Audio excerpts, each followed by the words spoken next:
Now.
Let me read our spiel here.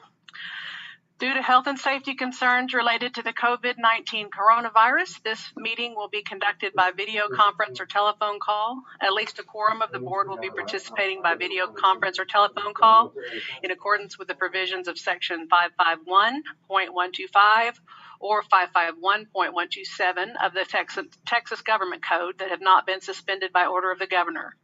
In accordance with those suspended rules, we will certify that all other meeting procedures will adhere to board-adopted procedures to the extent practicable.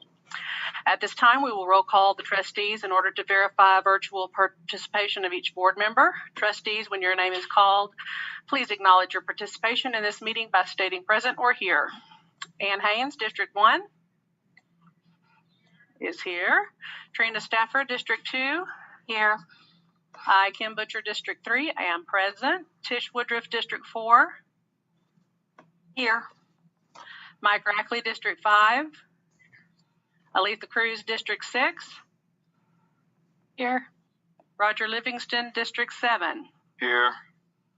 It has now been established that although members of the board, well, actually we are gathered in a central physical location, and we do have a quorum in attendance, but since we're still kind of virtual, we're going to read this anyway.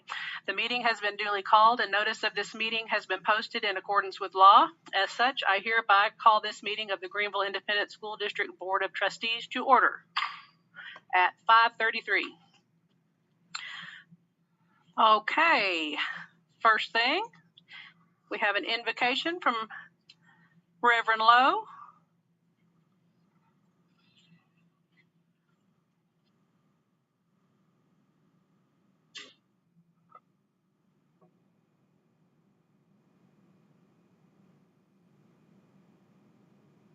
Faith community at Westview. At this time, I would like to bring an invocation for your meeting. O God, our Creator, thank you for these gathered at this meeting. Thank you for our many and wonderful blessings.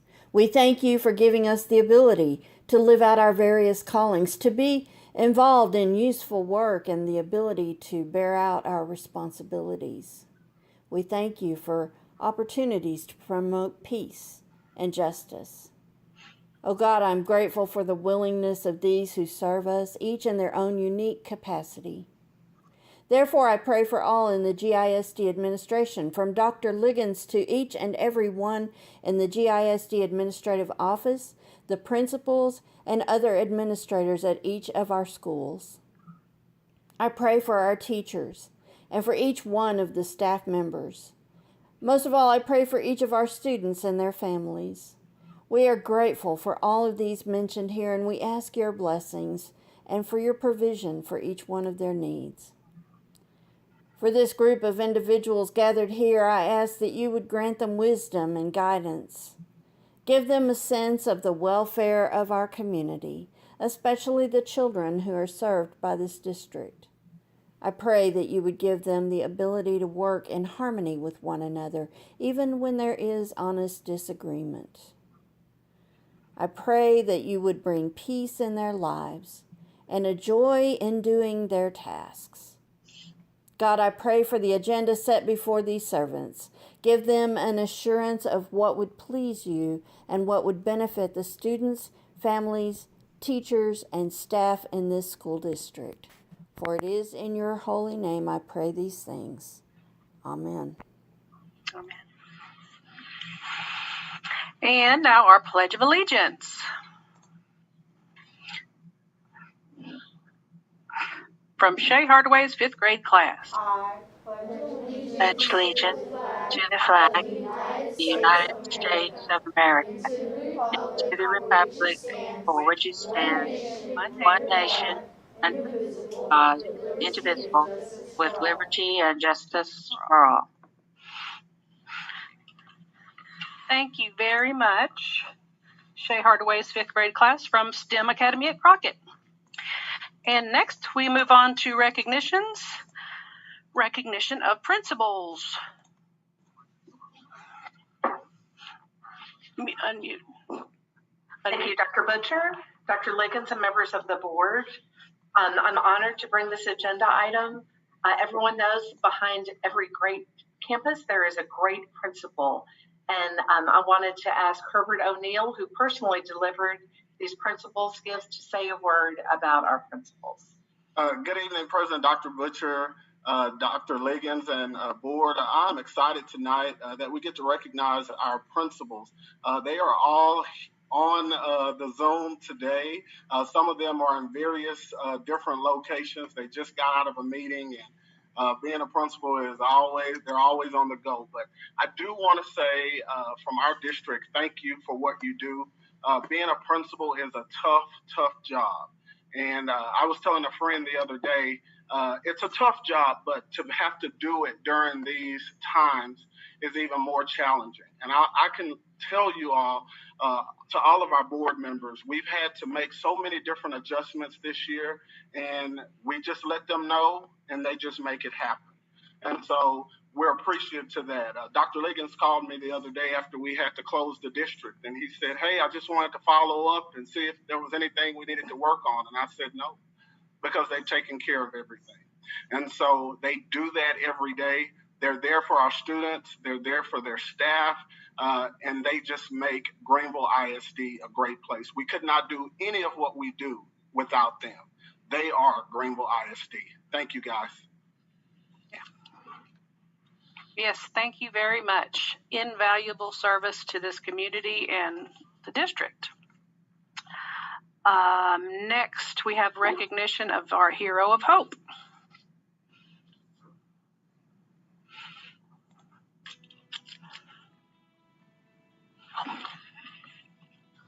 You are this month's Hero of Hope!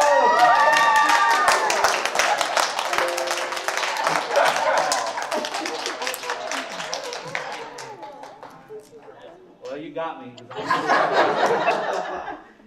Yeah, I gotta rock this cape.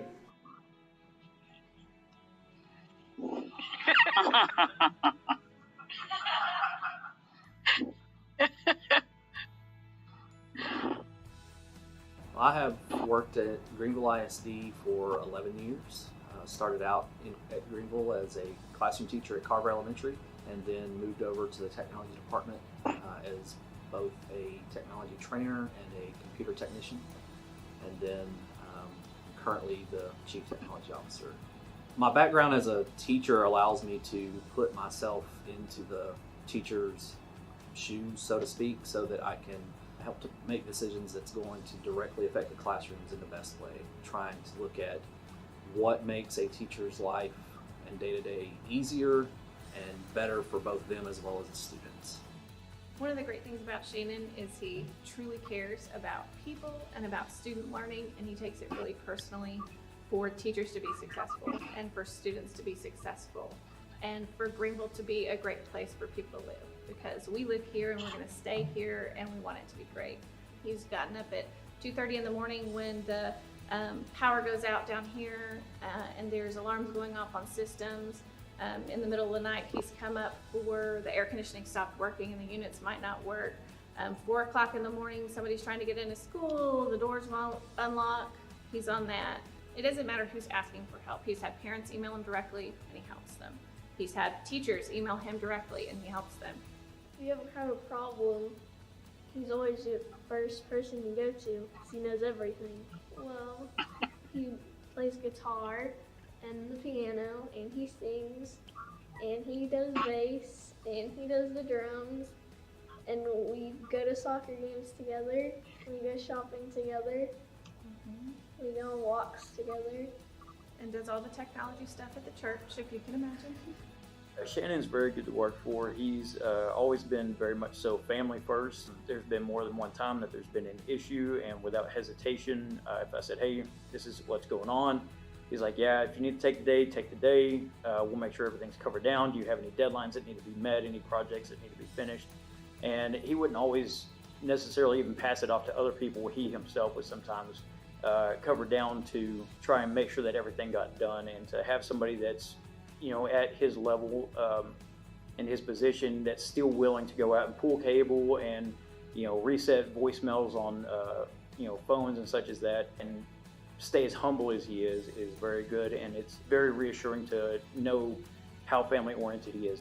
Shannon is absolutely a calm and steady, true picture of a servant leader. He definitely thinks about teachers and how he can best help them to help students with every decision that he's making. He's been a teacher. Many people may not know Shannon's even been a bus driver, so he really has an idea of what everyone throughout the district is experiencing and what they might need. Working with Shannon is fantastic. He has classroom experience, so when we bring questions or problems that we ask, how is this going to work in the classroom, he gives real practical experience and advice. Shannon is the most deserving person in this entire district of this honor right now.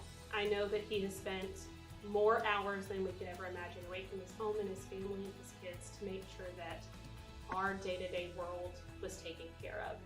Him and his team have put in so many hours, and they have tried solutions, they have problem solved, they have worked all to make sure that our end user experience is as seamless as possible. They're not working for their day-to-day end user experience, they're working for us. They're working for my kids that go to Greenville ISD, they're working for my kids in my classroom. Their jobs are completely selfless, and I'm very thankful for what they do with the hours that they spend away from their families to make this possible. There is no greater support that I could ever consider having than Shannon and his team. I'm really excited that Shannon was chosen for this role because he has been my hero at least once a week ever since I walked in the door. His heart is truly a servant leader. I actually looked up the definition because I wanted to make sure that I chose the words that I thought Shannon really exhibits on a daily basis. And just to say, the servant leader values the development of people around them. They build their communities, they act authentically, and they share power. I think that says it all, don't you? Normally, no. I do not like surprises, but this was a very big surprise and a great surprise. Honestly, I feel like I'm the hero of hope because I have a great team behind me. I've had teachers when I first came here who took me in as their own and really just helped to show me the Greenville way, and I attribute being the hero of hope to all of them.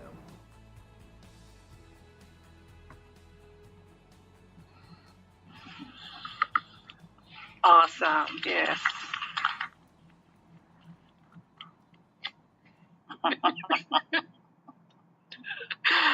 Yes, thank you so much, Shannon, for everything that you do. You and your team, as you noted, that yes, we would not be functioning without you. So thank you so much. You're welcome. Next, open forum and public comment for agenda items. Members of the public, I'm hearing feedback. Shannon. Members of the public who desired to make comments related to this meeting were asked in the meeting notice to email their comments to comments@greenvilleisd.com by 5:30 today. The written comments will be read verbatim to the board. At this time, do we have any comments that were submitted? Yes, we do. Let me switch over to that screen. I was trying to adjust the audio stuff. Let's see. So we have a comment from Haley Anderson at 3006 Park Street, Greenville, Texas. It says, do you think that shutting down for 2 days was long enough? The normal quarantine time is 14 days. Do you believe that the schools are clean enough? I'm concerned for my daughter's health. And that is the only comment that we have. Okay, thank you. Well, we will be discussing our operations during COVID here a little bit later, so we will address that and other aspects of those operations. Next, comments from individual board members. Anybody have anything to bring up?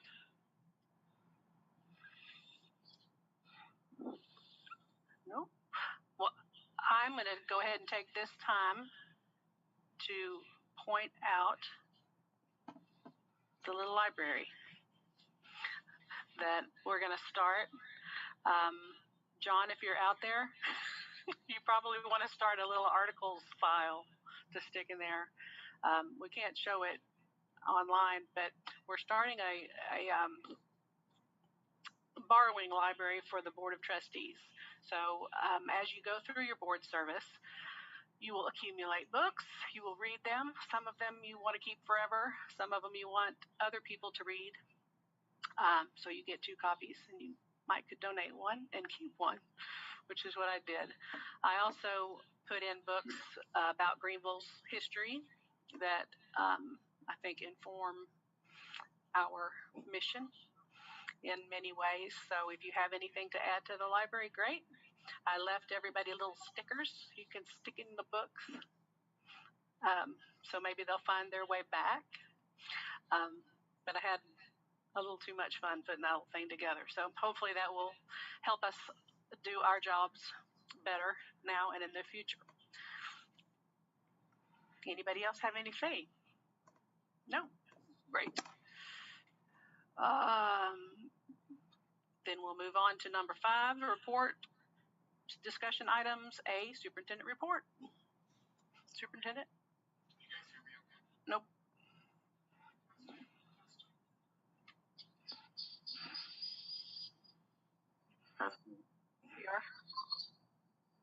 Thank you, Dr. Butcher, members of the board. For today's report, I'd like to start by saying that GISD has earned a perfect score, and so I'm thrilled to announce that our district is in excellent financial health, as confirmed by earning 100 points on the 2020 School First report issued by the Texas Education Agency. This, first of all, speaks volumes about your commitment to fiscal stewardship as a board, as well as it speaks. I'd like to commend our Chief Financial Officer and her team, Sherry Dotson, for their excellent and meticulous work. It's truly an honor to earn not only a superior rating, but a perfect score. It's quite impressive. Moving on, we have really like to thank the city. The tourism portion of the city gave our first robotics team a $20,000 donation based off of the fact that during normal times when we were able to have people in and have large competitions, our robotics brings in thousands of dollars for the city and the tourism department each year, because people from all over our country actually come. When we're sponsoring, a lot of those people will come to learn from our robotics team, and so it was very nice to be honored by the city and given that donation that they'll put to great use, because we are in full steam ahead. It'll look a little different this year, but we still are continuing to have robotics throughout the school year and those competitions. We've had quite a bit of appreciation since our last meeting. Our communications department is doing a great job of ensuring that they keep front of mind to recognize all of the different people that make up this community and organization we call GISD. First, we had Custodian Appreciation Day, I believe it was. We had National School Lunch Week, and of course, as you know, we just honored our principals. It is Principal Appreciation Month, and so we continue to make sure that we give special recognition to those who deserve it, and especially during this time and this year, because we're doing so much more than normally is called for. So thank you to all of those who appreciate it. And thank you, GIEF, the Greenville Enrichment Educational Foundation. They donated 8 pallets of bottled water that was delivered to campuses.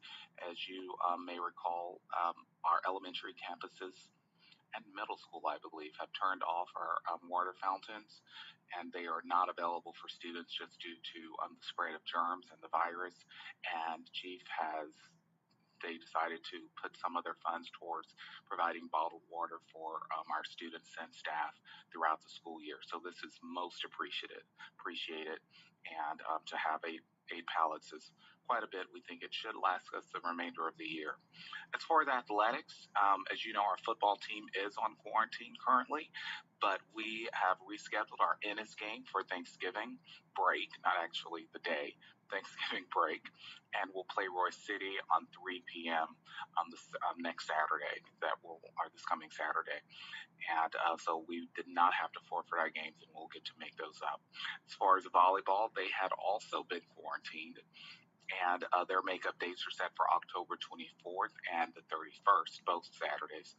We came in first place in our golf tournament, and that will continue this fall as we have more tournaments. And our tennis is in the middle of their district play for fall tennis, and we also have cross country, a meet coming up on October 29th. So lots of great things happening in our athletic department. Moving on to we're trying to, and I would like to thank Ms. Cruz for the reminder on Sunday evening, as we're constantly in flux, I guess, as things happen. We're trying to make sure that we're staying ahead and informing people of where we're at and what we're doing. So we are back in session after being closed down for a couple of days, after quite a bit of outbreak throughout our district and on particular campuses, and we'll talk more about that in a coming agenda item. And we're also, this is very exciting, one of our largest programs throughout the year is our Veterans Day program, and with COVID, and especially with many of it, it draws a lot of our senior citizens to this program as well, and so we wanted to obviously make sure that they were safe during the celebration. And so one of the ways that we've done that is it's going to be a special drive-through event instead of an in-person event. And Amy Wade and Communications worked very hard, as well as David Gish and the committee, to make sure that this is going to be a very exciting day. Mr. Gish actually did a promotion video this afternoon that'll be released soon that will really invite folks, and so that we'll have a great turnout, and the city has worked with us in order to give us permits to make sure that we're able to do this. And so we're excited to still be able to honor our veterans this school year. Oh, and I think this is another agenda item, is it not? Yes. Okay, then we will move on. So the superintendent district news update is concluded. We will move on to school leadership and student support, starting with district operations during COVID-19. Well, as you can see, this is just a report of our students as of current who have chosen particular pathways or particular learning methods in which they'd like. As you know, we're currently offering 100% at home option, we're offering 100% at school option, and we're offering a hybrid option. The hybrid option will be going away for students, for all students except high school this coming 9 weeks. And so those students will have the option of choosing another option instead of that. As you can see, those numbers are fairly low. As it stands, we have about 1,500 kids that are choosing to stay at home. There has been a discussion, and I'm sure you've seen in the news that there's been lots of districts choosing to just say we're no longer offering online for students. Really studied that option. In fact, some of our Hunt County districts have done that. And ultimately, at this point, with so many families still choosing to be at home, well over 1,500 students, I just don't see it as a viable option for our community. What we will look into doing at the coming grading period is highly encouraging families who their students are struggling online and failing to ask if they will come back to school in person to increase their grades, or the same thing will be for attendance. If they're truant quite a bit, we'll make sure that we're requesting that they come back to school. The commissioner did make it clear that we cannot, other districts had decided that it was required if you failed or if you reached a certain attendance, that you were required to come back to school. The commissioner informed us last week that that was not an option, that we still had to allow, if we're offering an at-home option and an at-school option, we could not require it based off of attendance or grade. So it's either you can do away with it altogether or you still give parents the option. And so what we will be doing is highly encouraging our families who have shown that it's not working out based off of grades or attendance that they may want to come back to school. And so that's all I have for this portion, but I'm open for questions, discussion, and whatever about anything else about COVID-19 district operations. Yes, ma'am. I think I can hear you. Unmute. I don't hear you.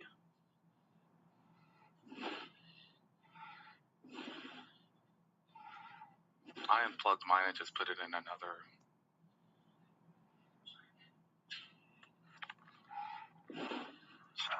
Okay. There you are. Well, that's weird that I can hear you. Can you hear me now? Yes. Okay. Right now, who or have we assessed before the 9 weeks test? Do we know the kids that are struggling right now? Yes. Okay, and how much of a portion of the ones that are online are struggling? I have not. In fact, right before this meeting asked Sharon to get the numbers because we had district-wide numbers, the amount of failures we have. And so they haven't been divided by who's at home versus who's at school. But it is a significantly higher failure rate district-wide. And so that's why, and probably by tomorrow, I'll have those numbers. Because testing is next week, correct? Or the week after? We have 2 more weeks, so. Okay. Yeah. I thought for sure that we would probably change some kind of policy where, the contact tracing is based off of the kids that are interacting and come in contact with kids that have no mask. Right now, we are contact tracing and saying every kid that comes into contact with their kid that has had the coronavirus or diagnosed with the coronavirus are now quarantined, even though they're in class with masks on. But other districts have been changing that parameter, and I wondered why we haven't considered at least that, because that would prevent us reaching a 10% so quickly on contact. Well, my understanding, and we're actually, that's an agenda item later to talk about our protocols for closures. But my understanding is TEA protocols for close contact is with mask on. So that's not a local decision. Yeah. So, but Noelle can confirm that when she comes on in a little bit. Okay. I'm just concerned that I understand why we need to have that home learning, but that home learning requires not only the teachers, but as well, it requires the parents and the students to be partners in that. And given the circumstances of our times, I think people that have 2 jobs, having to support their families, these kids are not necessarily logging in and actually getting anything from online learning. There really needs to be an additional interaction going on at home, especially for younger children, to keep them engaged during the day. And if they don't have that, they're playing. So I just think that our numbers are going to reflect that, and there's going to be more of an education gap. There's going to be more kids that aren't getting what they need, and that's just going to grow. Yeah, and unfortunately, at this point, looking at 1,500 kids who've chosen to be home, even if we were to if we were to say we're doing away with it as a district, you must come, or your option is to enroll in another school or to homeschool. What that does, even if half of them took us up on that option, that's about 750 kids that would have a major impact on our budget also. So we have to think about all aspects of it. So losing 750 kids, and that's assuming 50% of them say, okay, we'll come back since you're making us. That's a huge amount of staff. That's a huge amount of resources that's been budgeted based off of those students being enrolled in GISD this school year that we would no longer get. So we're hoping that once we identify those kids who are struggling academically and have one-on-one conversations with those families to see, what is it that's keeping them from coming to school personally, and if it is an option, hopefully we'll see more kids that are needing to be in school that don't have any at-home circumstances that are severe, that they will actually decide to come to school. But again, that would obviously be up to those individual families. Have we looked into the psychological effects on some of the kids, and if we've had any upticks in depression and anxiety and things like that going on in the district? Yes, we early on we had a conversation with all of our counselors, because we found that especially at the middle school and early high school, ninth grade in particular, in middle school, there was a huge increase in suicide ideation, a huge increase in depression, and so we immediately got onto that. We also worked with brought in some resources that could help kids and being more proactive, and that was kids both in person and at home, simply because, and I don't know the exact reason, I've read some research articles that would suggest that due to limited interaction, due to limited places of belonging, due to clubs no longer meeting in certain instances, that were some of the things. So we have been on top of that.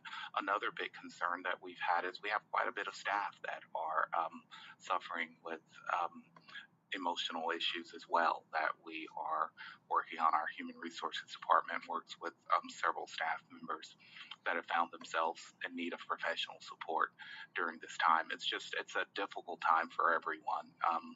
It's a stressful time for everyone. It's a time where, teachers are working twice as hard and seeing half the results. And so it's really just something we're trying to balance and make sure that we provide as many services as we can, and also just reminding people how to take care of themselves also, and just educating people in general. Yeah, I have a very strong heart for just all the difficulties that the teachers are having to go through right now. I understand that it's always difficult, your passion is to be teaching, but it's so difficult to do both at the same time. And they're already stressed, and they already give so much to their classrooms, and this is just above and beyond that. So I feel for them, and I hope we can. Continue to get through this together. I will tell you, it's one of the joys of teaching in general is you can control that environment in your classroom. So whatever kids comes from, once they're in your classroom, you can take care of them and you can provide that in atmosphere. But now we're saying, you don't have that option in many instances because those kids are still at home. And so you're trying to provide that same sense of security and same sense of protection and learning atmosphere that just doesn't, you have no control over what's happening on the other side of that screen. So it's very difficult. Other comments, questions? All right. Then we will move on to Greenville ISD School Health Advisory Council report. For this section, I would like to call Ms. Noel Bars. Sir, can you all hear me all right? Yes, ma'am. Yes. Thank you. Well, good evening, President Dr. Butcher, Dr. Liggins, and members of the board. I have a brief report from the activities of the School Health Advisory Council for the 1920 school year to present to you this year.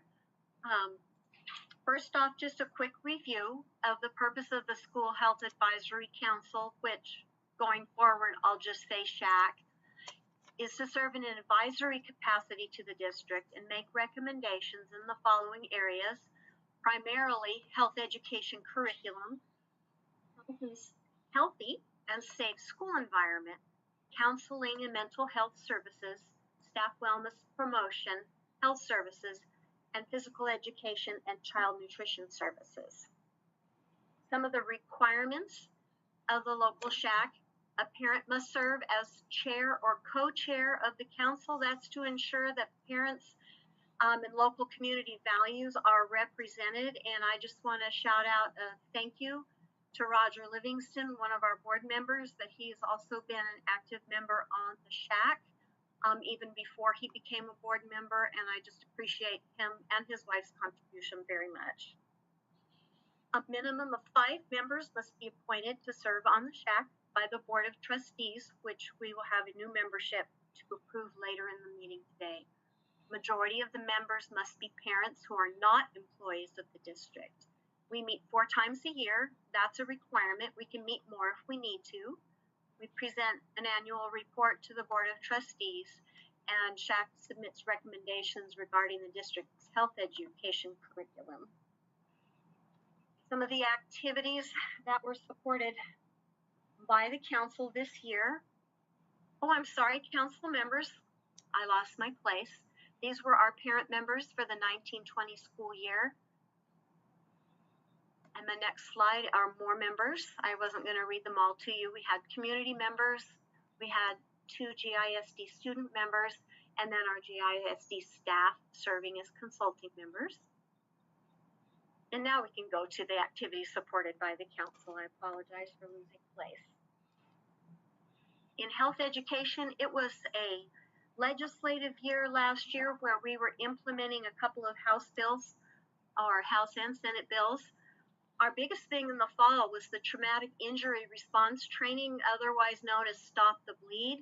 That was House Bill 496. And that was a cooperative effort between the nursing staff and our police officers. And let me apologize, I meant to amend this and say GISD police officers, not just safety officers. So I apologize for the oversight of not correcting that. But we trained the safety response teams on the campuses. Another part of that bill was to train 7th grade students. That was going to occur in the spring, and so that did not occur due to COVID-19, so we have plans to make sure we do get that done this school year with our 7th graders. Also, our GISD Police Department provided opioid, I have to say that slowly, opioid use education to implement Senate Bill 435 to the secondary schools. And if I remember correctly, my notes were a little sketchy here, it was the middle schoolers they presented to.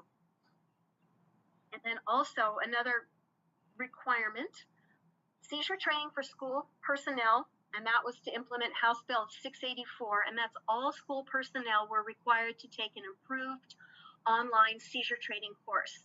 And that did occur, but I also presented it to the SHAC committee, and we went through the whole online course with the SHAC committee during one of our meetings, and that was really well received. We got good questions that day. I felt like that was a valuable use of a meeting time. All right, next slide. Continuing with our activities, under health services, we were able to purchase the Spot Auto Vision Screener. We acquired that for our Head Start and special needs students. What this vision screener does is they look, there's some bright little lights and makes some bird tweety sounds, and so it captures the student's attention. It only takes about maybe 10 seconds, sometimes as quick as 3, and it diagnoses several vision abnormalities and allows us, for our little ones who can't focus and can't match a picture, don't know their alphabet, to be screened for vision, and it shows abnormalities, and then we print out that report, and the parents have that to take with them to the doctor to get a vision screen. We also utilize it for our special needs students who may be older, but they still don't have the ability to clearly read and respond to instructions on a normal distance vision chart. So I really appreciate the committee being in favor of that. I feel like Roger Livingston also was very helpful in helping us get that implemented and secure the funds for that, and appreciate the district very much. The nurse at LP Waters, our Head Start nurse, has loved it. We've used it for our special needs kids and some of our younger kindergartners, and it's been very successful.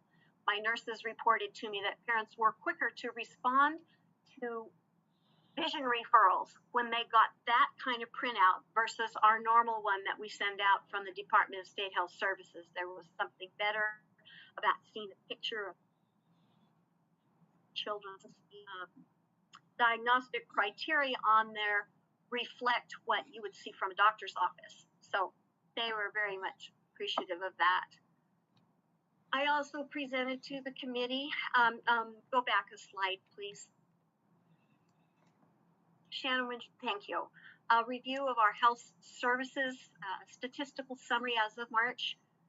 We had over 24,000 nurse office visits, and only just under 2,000 students were sent home. And I think it's significant that 20,000 of them went back to class. That's a testament to having nurses on campus who are able to do complete assessments and determine that the kids can go back to class. I really appreciate the board and our administration that we have nurses on every campus.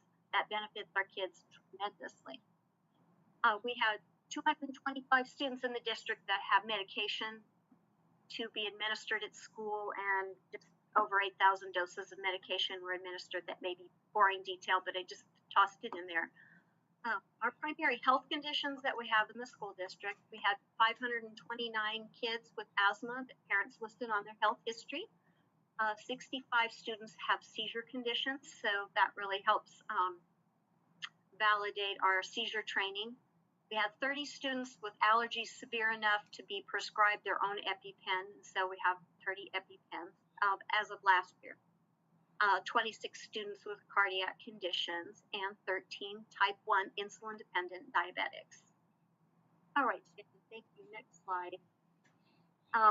In the category of healthy and safe school environment, this slide to me is almost kind of funny to present now in light of COVID-19, but prior to COVID-19 rearing its ugly head, as we saw the flu season come on in, I believe in November, we started a rotating basis of using our electrostatic sprayer, and hitting every campus usually got hit once a week, maybe every 6 days, and stepping up our wiping down of frequently touched surfaces and everything to help fight off the cold and flu season. And the nurses all provided hand washing education for the students. Another thing here on healthy and safe school environment. We had a question by one of the SHAC members about, did we have a Crime Stoppers anonymous tips facility on our website for family or any school members? And we do. Officer Rodriguez made sure that that occurred, and so that little tiny icon is presently there. Anybody can click on that, express their safety concern, and the information gets routed to the appropriate person who can take care of the issue. So it may be our Greenville ISD Police Department, or it may be the principal on the campus. So that was another good safe school environment activity. Next slide, please. And then staff wellness was a little lean because all we had was our fall flu clinic, and then our spring health and wellness fair would have occurred in late May, and we were shut down at that time. We're hoping that we will be able to have our staff health and wellness fair hopefully maybe February or March. I don't know. I anticipate a rough flu and combined COVID season, so it may be later. Then the SHAC received a presentation from our Director of Child Nutrition, Cherie Austin, and she reported on our grab-and-go meals that we served during the shutdown between that period of March 17th and April 15th when I asked her for the data. So we served over 21,000 grab-and-go meals, and nobody was turned away. If they had a child in the car, they didn't have to have any documentation in order to receive a meal. And I myself, observed several times all the meals being passed out, and I really commend the district for doing that. There was a lot of hard work on a lot of people, and even our executive administrators were working as hard as everybody else, assisting with that. Fish Industries helped with that, donating peanut butter, jelly, and bread. And Firehouse Subs donated over 900 sub sandwiches, so our community helped and participated with our meals. Prior to all of that occurring, Cherie Austin reported that our Child Nutrition Department conducted some sampling surveys of likes and dislikes with the students at the campuses and updated the menus as a result of the data that they collected. They also scheduled cookouts at all GISD campuses for the spring. The high school was the only one where the cookout actually occurred. The others were canceled due to the COVID-19 pandemic. And that's all I have for you right now on the SHAC committee. Do you have any questions for me? Questions? I guess not. Thank you so much. Thank you. All right. Moving on to action and discussion items. A is GISD Health Center partnership with CAREVIDE. Yes, thank you. For this, as you will recall, last month the board voted to table this vote until this month, until we could iron some things out. And we're really, really excited about the prospect of this partnership with CAREVIDE. Again, what it does is it provides an in-district clinic as we partner with CAREVIDE for Greenville ISD students. One of the concerns last month was what was the protocol when a child went there, how they could return to school, and how parents were being informed of that. So this is a form that we will, once approved by the board, this will be placed on our website, as well as CAREVIDE will begin to build a website for the GISD, or a tab on their website for GISD, and this will also be included as part of it. And it basically tells the family exactly what are their requirements in order to return to school. Moving on to the next slide, as you will see, those will also be posted. CAREVIDE has been kind enough to give us 2 rooms that will be dedicated just to GISD for our students, and those signs will be very visible in those rooms as well, so that families can read on their own what exactly is expected in order to return to school and what the rules are of the GISD. CAREVIDE has an excellent reputation, and we are privileged to have the opportunity to partner with them and provide this unique and innovative services to our students. So at this time, I'm asking for the board to vote to allow the GISD to enter this agreement with CAREVIDE services. Any questions? I have one. I see both of those signs, and it's probably the same sign that's in English. Do we also have it posted in Spanish? It will be. Thank you. Other questions?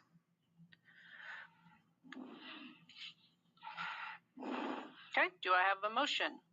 Yes, I move that we go ahead with the partnership with CAREVIDE. All right, I have a motion from Trina Stafford. Do I have a second? I'll second. I have a second from Roger. Any further discussion? All right, then all in favor? Aye, or raise your hand. That motion passes unanimously. Thank you very much. It'll be great to see how that partnership evolves over time. B, consider approval of acceptance of read this very carefully, $54,262.50 and up to an additional $22,500 in CARES Act relief funding from the city of Greenville. Yes, for this portion, I would like to call Amy Wade. Yes, thank you, Dr. Liggins. Good evening, President Butcher, Dr. Liggins, and members of the board. I am honored to bring the next several agenda items before you. In following board policy, any donation made to the district with a specific use in mind requires board approval. And all three of the following donations are earmarked for reliable internet for Greenville ISD families. First is the acceptance of the CARES Act relief funding from the city of Greenville. Joining us tonight on behalf of the city is Mayor David Dreiling and City Manager Summer Spurlock. The City Council voted unanimously to donate $54,262.50 from their CARES Act funds to specifically aid GISD in the purchase of hotspots and up to an additional $22,500 for in-home reliable internet through GEUS for families that don't have it or that may need it during the course of the 2020-21 school year due to the pandemic. Mayor Dreiling, I know you're on here. Would you like to say anything? Yes, it's a pleasure for the City Council to try and help out the school system any way we can. The $54,000 was an easy approval. The next question had to do with the internet installations. In talking to GEUS about what they can do for the installations, originally I think the number they had was there was 213 homes that did not have internet, and unfortunately only out of that there's 104 that are inside the city limits. Now JUICE is not equipped to handle installation or to handle internet outside the city limits. So the way that the CARES Act is set up is some funds have to be paid for or can be paid for by the city, and some have to be paid by the county. The city is very happy to work with JUICE and the internet service to get those homes connected. But I don't think that it's going to take the full $22,500 that we've got identified there. So the city would listen to any requirements that you have, and we would consider any other needs that are critical to GISD in that category. Okay, thank you, Mayor Dreiling. Are there any questions from the board? I'll put it back to you for an approval. Any questions? Now, I have one thing I'd like to add.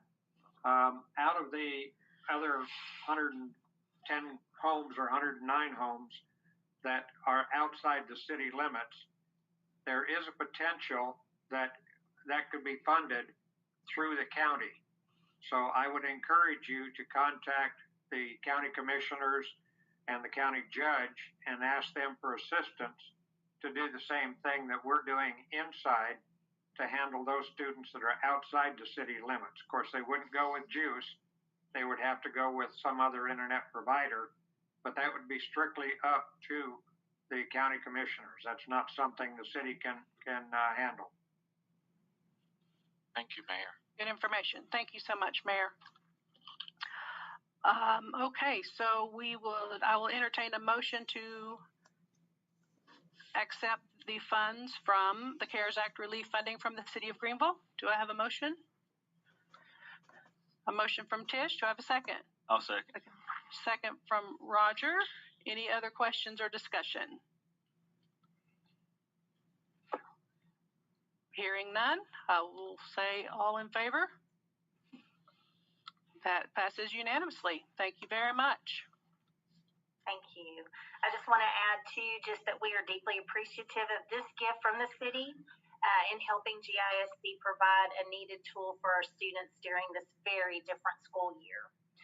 And next, second, is the acceptance of a $45,000 donation from Tools for School, $25,000 in grant funds from L3 Harris, and $20,000 being donated from Tools for School.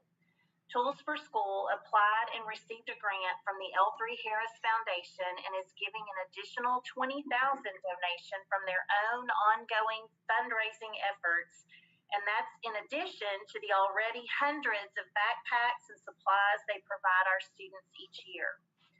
These funds will also be used to purchase reliable internet options for our Greenville ISD families.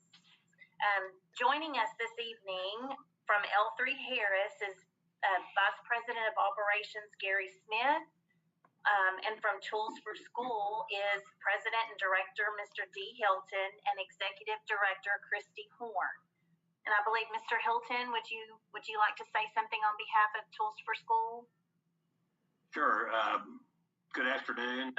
It's a pleasure for me to actually see a board meeting. I spent 18 years as a board member many years ago, and it's interesting to see how you're operating in these difficult times. I think that in August was the opportunity made available by the L3 Harris Foundation to apply for a grant, and they made $25,000 grants. 30-something of them across the nation, and we decided that we would apply for that. It had to be by 501c3 corporation, not for profit, and so we were able to do that. But the real kudos go to Dr. Liggins and Amy Wade and Helen Williams for putting together all the information. We were the conduit to make that happen, and we're very proud of the opportunity to do that, and we're very grateful to L3 Harris for their continued work in the community to provide for the students in Greenville and surrounding school districts. It's great when private industry and businesses contribute to our schools, and it makes a real difference, I think, in the lives of our students. So we're happy to do that. And Gary, you want to say a few words from a L3 Harris perspective? Well, first of all, thank you for recognizing the corporation. Truly, it's not necessary and it's not expected, but it is greatly appreciated. And probably some of the biggest thank you goes to y'all for actually going through the paperwork of filling out grants and everything with a new company who has a different way of doing things. You know, one of the things that we realize, certainly I do after over 20 years, is that the name may change out in front of this facility, but no matter how you look at it, this is a Greenville facility. You know, over half of our employees are local parents and that have kids in the school. And so we're happy and proud anytime we can do something that will support the community and in particular the school. And so just hope that it truly will make a difference and make things easier and more productive for everyone. Thank you. Thank you. I'll put it back to the board for, are there any questions or comments on this one? Questions, comments, other than deep appreciation? Doesn't sound like it. Thank you so much. Well, I guess we have to vote on it. Well, thank you afterward. Can I have a motion, or I will entertain a motion to accept the donation as presented? So moved. Everybody so moved it. We had so much movement. We're going to give it to Aletha for the motion. Do we have a second? Mr. Rackley. Okay, all in favor? Unanimous. Thank you so much. All right, and thank you again to our Tools for School friends for providing these providing supplies for our students, and especially for this extra gift that will make such a difference for our students this year. And last, but certainly not least, we have, I know at least one member online from the Greenville High School class of 1969 with us this evening to present another donation in the amount of $3,000 to be used in the efforts to provide internet for our families. Melva, were you able to connect and can you hear us? Melva Hill? I don't see her on, but today she did come by and left the check, so it's good.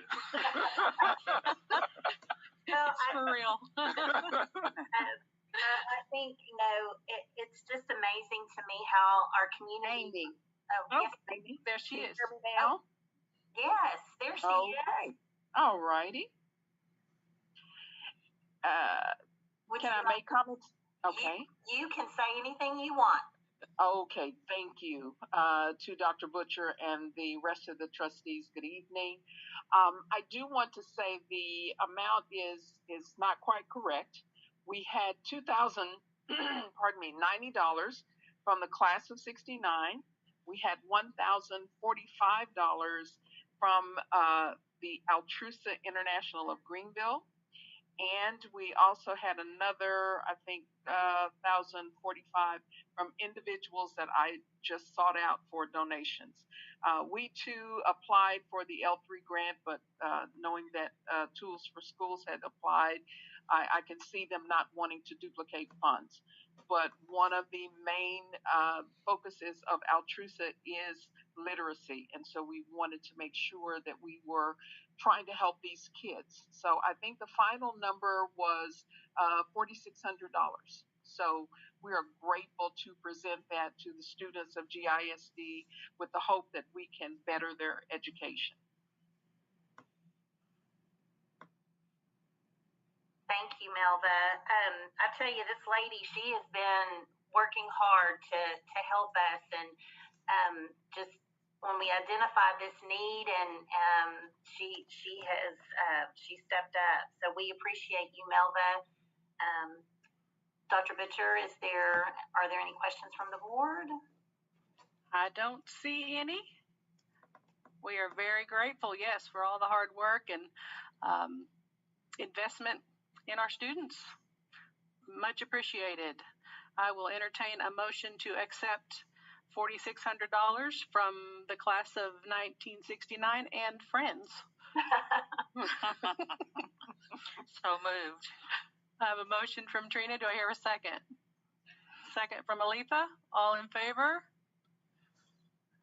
That's unanimous. Thank you very much.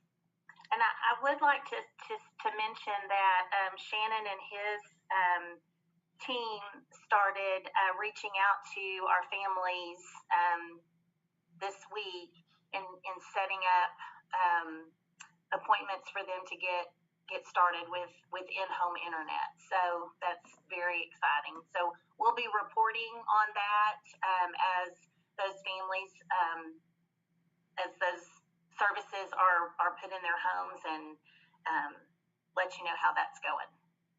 Yes, and if I may also just extend a thank you to all of these groups as well. I've truly been just in awe of the generosity of our community. When Shannon and I actually went to the city council meeting, we fully expected the $52,000, but when they talked about throwing in another $22,000, that was just completely a surprise to everyone. And then for the L3 grant and Tools for Schools, what Mr. Hilton said, not only, when we get the grant, we also want to supplant it with another $20,000. And then Melva, who's just originally it was just the class of 1969, then it ended up being Altrusa giving some, and then today she showed up with all of these checks from individuals, including, I think she said, her podiatrist and whoever else she ran into, she asked for money. And so it's really during a time where so many families are struggling and so many kids are struggling to have their basic needs met.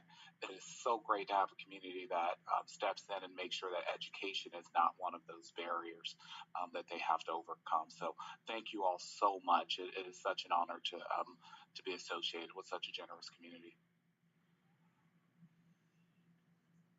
All right, moving on to E, consider approval of resolution for student desks.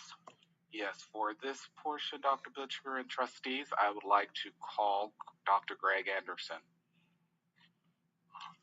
President Dr. Butcher, Dr. Liggins, board members, keeping in the tradition that we have already discussed this evening of the district providing for students and of our community giving, the district has an opportunity to provide for our students as well, and that is to be able to give to those who are working at home virtually or find themselves in our hybrid environments. We've had several requests from parents trying to find a way to set up an alternative learning environment in their home for their children. They've requested desks, and we just happen to have a unique problem of some surplus desks and chairs stored in our tech stock facility. Approximately 300 elementary desks, 300 elementary chairs, and about 25 high school desk chair combos that are left over from the days when we put new furniture in buildings from the bond as we switched over to a new style desk. So those desks are no longer of great use to the district as we've switched over to those different styles. So I went to Dr. Liggins and we discussed the issue. He wanted to see a way to be able to provide for those parents and do so by being able to donate desks and chairs to those students. In order to legally do that, I consulted with our TASB attorneys. Typically in Texas state law, there is a clause that says that we cannot give a gift of public funds. However, there is an exception to that, and it comes in when there is a public benefit. The attorney said the board could pass a resolution, and that resolution outlined the fact that these desks are surplus, that they are of no great value to the district, and therefore, because they could serve a public benefit for our students, they would be taxpayer-funded desk from Greenville ISD going back to taxpayers in Greenville ISD to serve those students who are in that different learning environment. It would indeed meet the public benefit clause. And so this evening before you is a resolution which outlines the fact that we have these desks as surplus, that it is not harming any of our face-to-face students to be able to donate those, that it is the public benefit to our families and our students at home. And you even have pictures on the Exhibit A in the back of your resolution.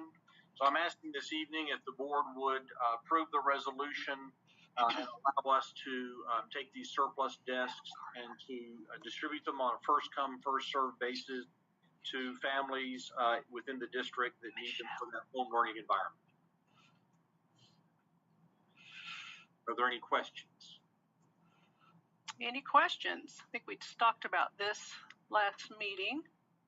I have a question. Do I need to read the entire resolution, or can we approve it as written in our board book, I wonder? I think we can approve it as written. Okay. So we've all read the resolution from the board book. Any questions about that? All right, then I'll entertain a motion to approve that resolution and move on with distributing desks where they are needed. So moved. Motion from Roger, second from Tish. Any other discussion? Do we have a day set to do this? We're looking to start advertising as early as tomorrow and probably see what the interest is. So it could be as early as this week and as late as next week. Great. All right, so we had a motion and a second. All in favor? Passes unanimously. All right, I need to back up. I made a mistake. Madam Chair, I have a comment if I may. Sure, go right ahead. I've been in communications with the Golden Kiwanis, and I observed on Channel 5 News last night about an individual that was building desks for students that needed a place to be able to work, which is very much what you're talking about. They appeared in subsequent emails that I've received today. They had a meeting, and I believe that they're very interested that if you have students, that if you run out of these 3,000 desks that you've got, and there's students either can't take one that size or need something else, that the Kiwanis might be interested in helping you out by building some desks for you. Great, thank you. Again, I messed up. I went too fast, and I need to back up to A on our action and discussion items and allow Ms. Michelle Carter to please speak to us. Hi guys, thank you. I'm sorry, Madam Chair, I did not speak up. You guys were just trucked on with your schedule, and I didn't want to interrupt. I would be very remiss if I did not say thank you, and so I wanted to do that on behalf of CAREVIDE. Thank you to the Board of Trustees, to Dr. Liggins, and your GISD administrative team. Helen, Coach Gish, Noel, these guys are nothing short of stellar. I know you guys know that, but I wanted to say that. We really appreciate the great teamwork on bringing this project to life. This project is a matter of the heart for CAREVIDE, and we know that your team shares that sentiment. So we are very happy to be working on this project with you guys moving forward. We're going to hit the ground running tomorrow morning. We're hoping for a start date of the first week of November. So if any of my team's listening, they're probably taking a big gulp as I said that, because it's not official yet. But we know that it's in the best interest of the kids of the school district to get this project going as fast as possible. So thank you again for making this come to life with us, and we look forward to many years of collaboration. Thank you for letting me speak. Absolutely. I'm sorry for not seeing frantic waving. You're all right. No, thank you. And thank you, Ms. Carter. This is truly a unique adventure, or just a unique opportunity for our district. I think there's probably less than 20 districts in the state, possibly nationally, that have such a tight partnership. So for Greenville ISD kids to have this opportunity, it's nothing short of amazing. So thank you and your team as well. Thank you. Good night, everybody. Night. Thank you. All right, I think our next three items are Shannon items. Do we need to vote for the desk? Didn't we already vote for Did we do that? We did? Okay. I'm sorry. Did we? Yeah, we did. We did. Okay. I'm sorry. I'm making one mistake at a time. Okay. All right. So we are at F. So I think F, G, H are all Shannon? Yes, ma'am. Mr. Fulp, if you could take those items, please. Sure. President, Dr. Butcher, Dr. Liggins, and Board of Trustees, I want to bring before you tonight a need in our district due to the increased online demand and computer requirements for online learning. We are recommending a bulk refresh of all staff machines. We're having numerous feedback from staff letting us know that the computers that they have cannot handle all of the online meetings.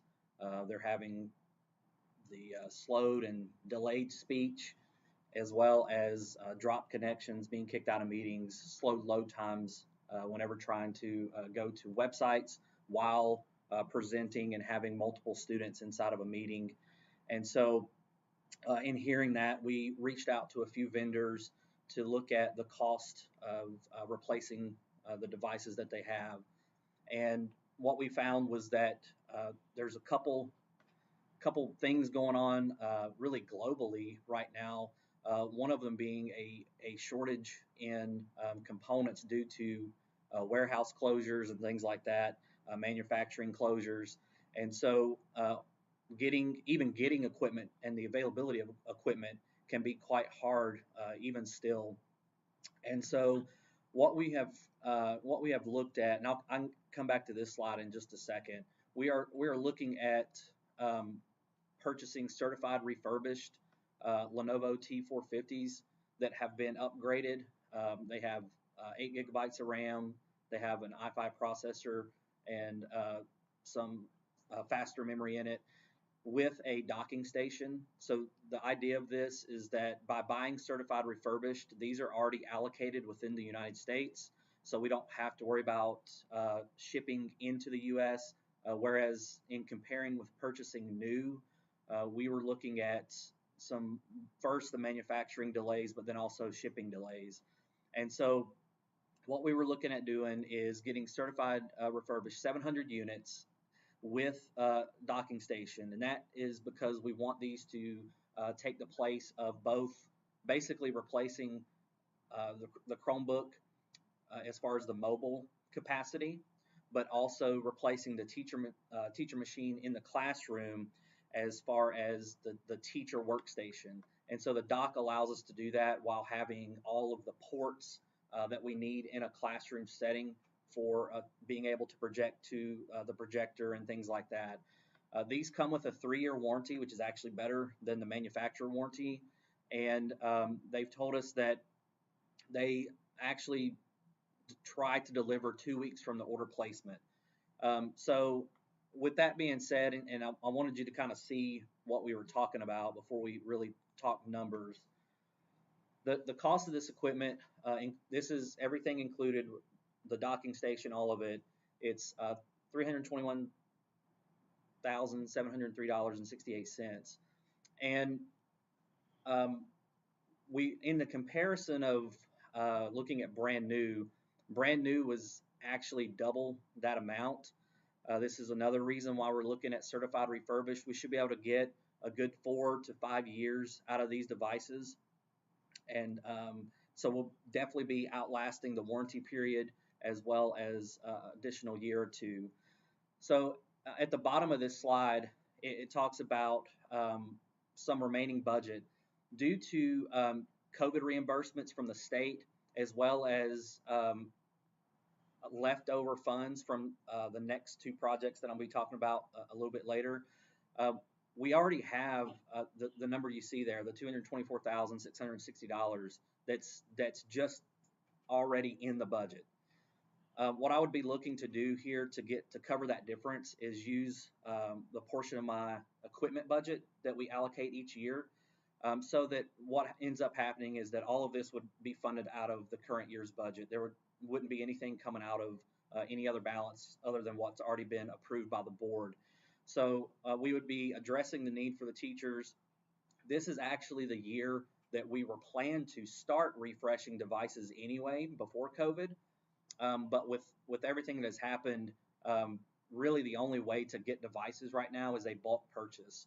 I had to basically beg the the companies to hold these devices for us until after the board meeting, just to see if we could get something, because basically they have a 1-week turnaround where equipment comes in and it's gone. So it's really hard to get mobile devices right now.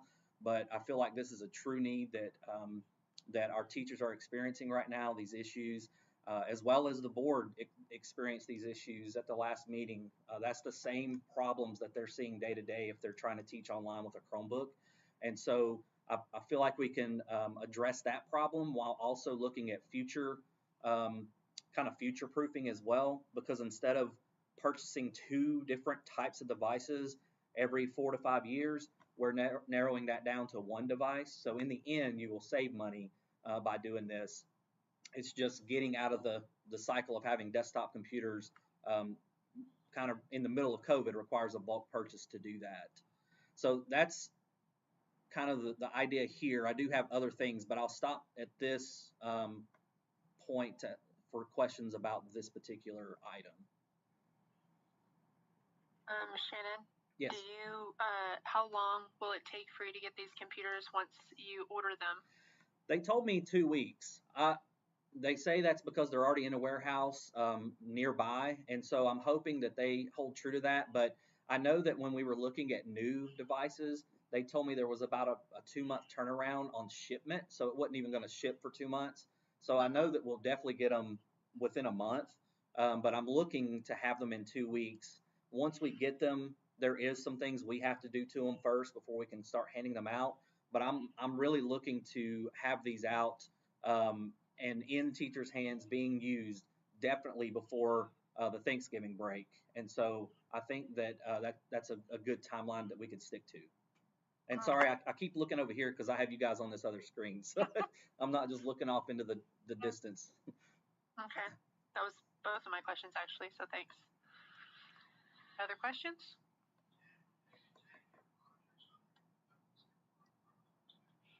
Unmute. Mike, unmute. Hang on. Mike Rackley's got a question. Nope.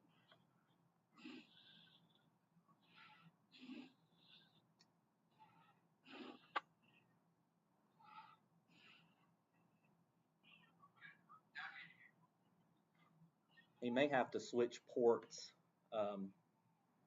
like we did earlier.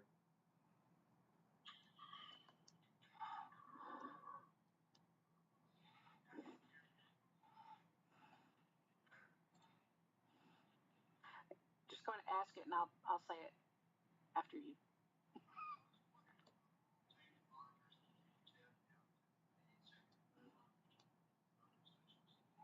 Are we going to retain the monitors that the teachers have now?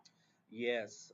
One of the other concerns was that whenever you are teaching, so even if I'm teaching and I'm not remote, if I'm in the classroom and I have remote students, retaining the monitor and using this particular dock will allow them to have 2 screens as well as their projector screen, and so they could have the kids up on one monitor, their lesson up on the other laptop screen, and then also be projecting to the students. So we would retain and continue to use the monitors. Okay. Other questions, Ann? Unmute. Unmute. Or just say it, and I'll say it.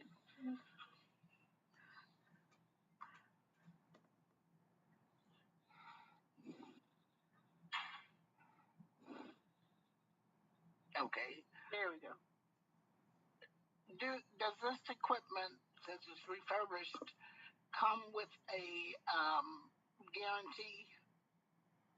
Warranty, kind of. A warranty, yeah. Yes, ma'am. It has a 3-year warranty on the equipment and a 1-year warranty on the dock. That sounds like a warranty that's good enough for the new equipment. Yes, the new equipment, if we were to purchase new, it comes with a 1-year warranty. So typically the certified refurbished warranties are actually better than brand new. Okay. They try to do that to get you to buy them, so you're not scared to purchase. Other questions? Do we have, we moved, 155,000 from fund balance into COVID expenses? Have we used any of that, or is that, do we have other uses for those funds? I wondered if we should, instead of taking all of his technology money, should we use some of this from COVID? Unmute. Yeah, this isn't money that he was going to necessarily use for, well, it was something he was going to use necessarily for something else, but due to all the donations, like from the city, that put a lot back into his budget. We also had some other reimbursements from the FEMA that is going into his budget, so it's not impacting his budget to where he's not able to get something that he had originally scheduled to get. So we're not wiping him out for the rest of the year. No. Okay. Don't ask him that, though. He meant Of course, I need more. I'm sure. Hey, I mean, we've still got items G and H. I'm pretty sure we Yeah, have Right. more. yeah. Just stand by. I'm sure he could come up with I. Yeah. All right. Anything else? All right. Then I would entertain a motion to approve the purchase of computer systems for teachers and staff in the amount over $50,000, which is why he's asking our permission. So moved. So, Motion from Tish, second from Roger. Other questions? Hearing none, all in favor? And I knew that you were. Okay, it's unanimous. Almost said anonymous. That's different. Anonymous and unanimous. All right. Moving on. I'm still struggling a little bit with our Premiere. We've changed over public. We have changed over to a new system, and I'm getting there. All right. Next item. Consider another purchase over $50,000 for new district firewall system. Yes, ma'am. You want to go ahead, Dr. Liggins? Go for it. Okay. Carry on. So also, this is sort of a refresh. We have talked about E-rate in this particular project before. It has actually taken the federal government this long to get back to us on these two items. So again, due to the online demand and internet speed requirements needed, we have used up all of our available high-speed ports on our firewall. For that reason, we're requesting to use E-rate funds to help pay for the new firewall system for Greenville ISD. These, if you remember, these are actually funds from last year's E-rate that would be used to pay for this project. And during that time, I believe it was probably January timeframe, we talked about that these funds last year were use or lose, which is one of the reasons why we proposed this project as well as the next one I'll be talking about. You can see there the total cost of the project. These numbers we've talked about before. We're really here tonight because the purchase of this is over $50,000, and federal E-rate requirements also require that the board approve any purchase. And because we didn't know how we were going to be funded, I wanted to bring this back just to get that approval. And again, these funds are already budgeted in this year's because this was a plan that the board had approved prior. This is just to make the purchase over $50,000 for the firewall system. Okay. Any questions about that? We all remember. Most of us. Mike probably doesn't remember talking about this. We did. I promise. Any other questions about it? Can you hear me? Yes. Okay. I'm just curious, how long will it take to install the firewall? This will probably be, timing is going to be an issue on this one, trying to get it in at a good time. We definitely don't want to, because we're actually changing companies as well with this. It'll probably be over like either a Christmas break or even possibly a spring break when we do it. It does have to be done before the award date, which I guess since they took until November, that gives us until next November, but normally we would try to have it done before May. I suspect we would want to have it done before then. So I'm looking at either Christmas or spring break. Other questions? Okay, then I will entertain a motion to purchase the new firewall system from CDWG in an amount over $50,000 in accordance with the E-rate program and guidelines. So moved. A motion from Mike, second from Trina. Any further discussion? No. All in favor? It's unanimous. One more time, Shannon. All right. So this is also an E-rate purchase from last year. The funds were use or lose. Lamar and Carver are the last two campuses that need cabling upgrades. E-rate actually pays more towards this, so you can see there the cost of the project versus GISD's total cost. You'll also see that is less than $50,000, but because it is a project that we talked about earlier in the year, I wanted to bring it back before you, as well as it being federal money. I want to have school board approval on it, so that is why we're talking about this yet again. But you can see the government is paying roughly $85,000 of this particular cost, and that's going to put upgraded network cabling in both Carver and Lamar. This project will probably, once we start it, it could be completed in about 2 weeks. Timing will also probably be an issue. We don't want to necessarily do it while students are there, so it'll probably happen overnight. Although those two campuses have very easy access to the existing cabling, so it may go even quicker just due to that. All right, questions about this? Is this copper or fiber? This is still copper. Other questions? All right, hearing none, I'll entertain a motion to move forward with the network cabling replacement at Lamar and Carver, and to disburse funds to CDWG for this project. So move. Motion from Mike. Second from Aletha. Further discussion? All in favor? Passes unanimously. All right. Moving on to I. Consider approval of the 2021 district and campus and targeted improvement plans. For this portion of the agenda, I would like to call Herbert O'Neill, please. Good evening, President Dr. Butcher, Dr. Liggins, school board members. Tonight I want to consider for your approval for just a few minutes tonight to talk about our district, campus, and targeted improvement plans.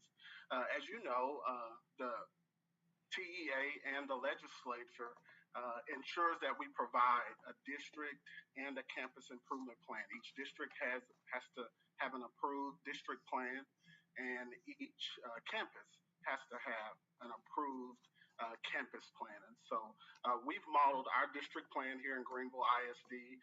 It models and it goes alongside our district strategic plan and also with our board goals. So we want to talk to you just a little bit tonight and give you some highlights about our 5 goals.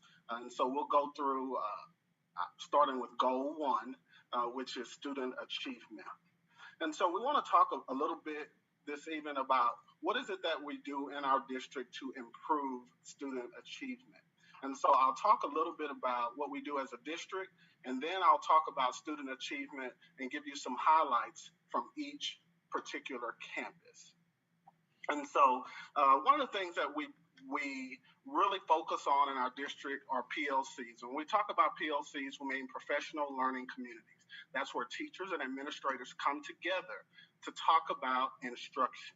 And so these meetings happen weekly. Principals meet with teachers. They disaggregate or look at data. They analyze student work, and they plan for instruction and reteach. Also during those meetings, as one of our board members mentioned earlier, we'll have 9-week assessments coming up. And in those PLCs, they'll work with that data, again, to analyze data, monitor student growth, and to continue to plan and further plan instruction. One of the things that happens on all of our campus are intentional walkthroughs. So you asked, what is an intentional walkthrough? That's where the principal or the assistant principal, or sometimes even other members of the faculty, walk into the class to see what the students are learning.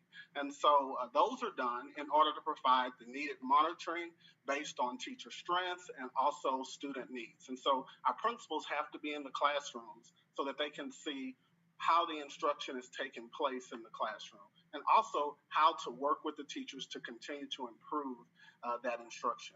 And that goes into us talking about focused feedback. Our teachers, all of our teachers, they go through that process where they're coached to improve that instruction. The principal goes in, they monitor the instruction, and then there's a conversation following that meeting about how to improve the instruction. Another big focus in our district around student achievement is narrowing the achievement gap between student groups. So what does that mean?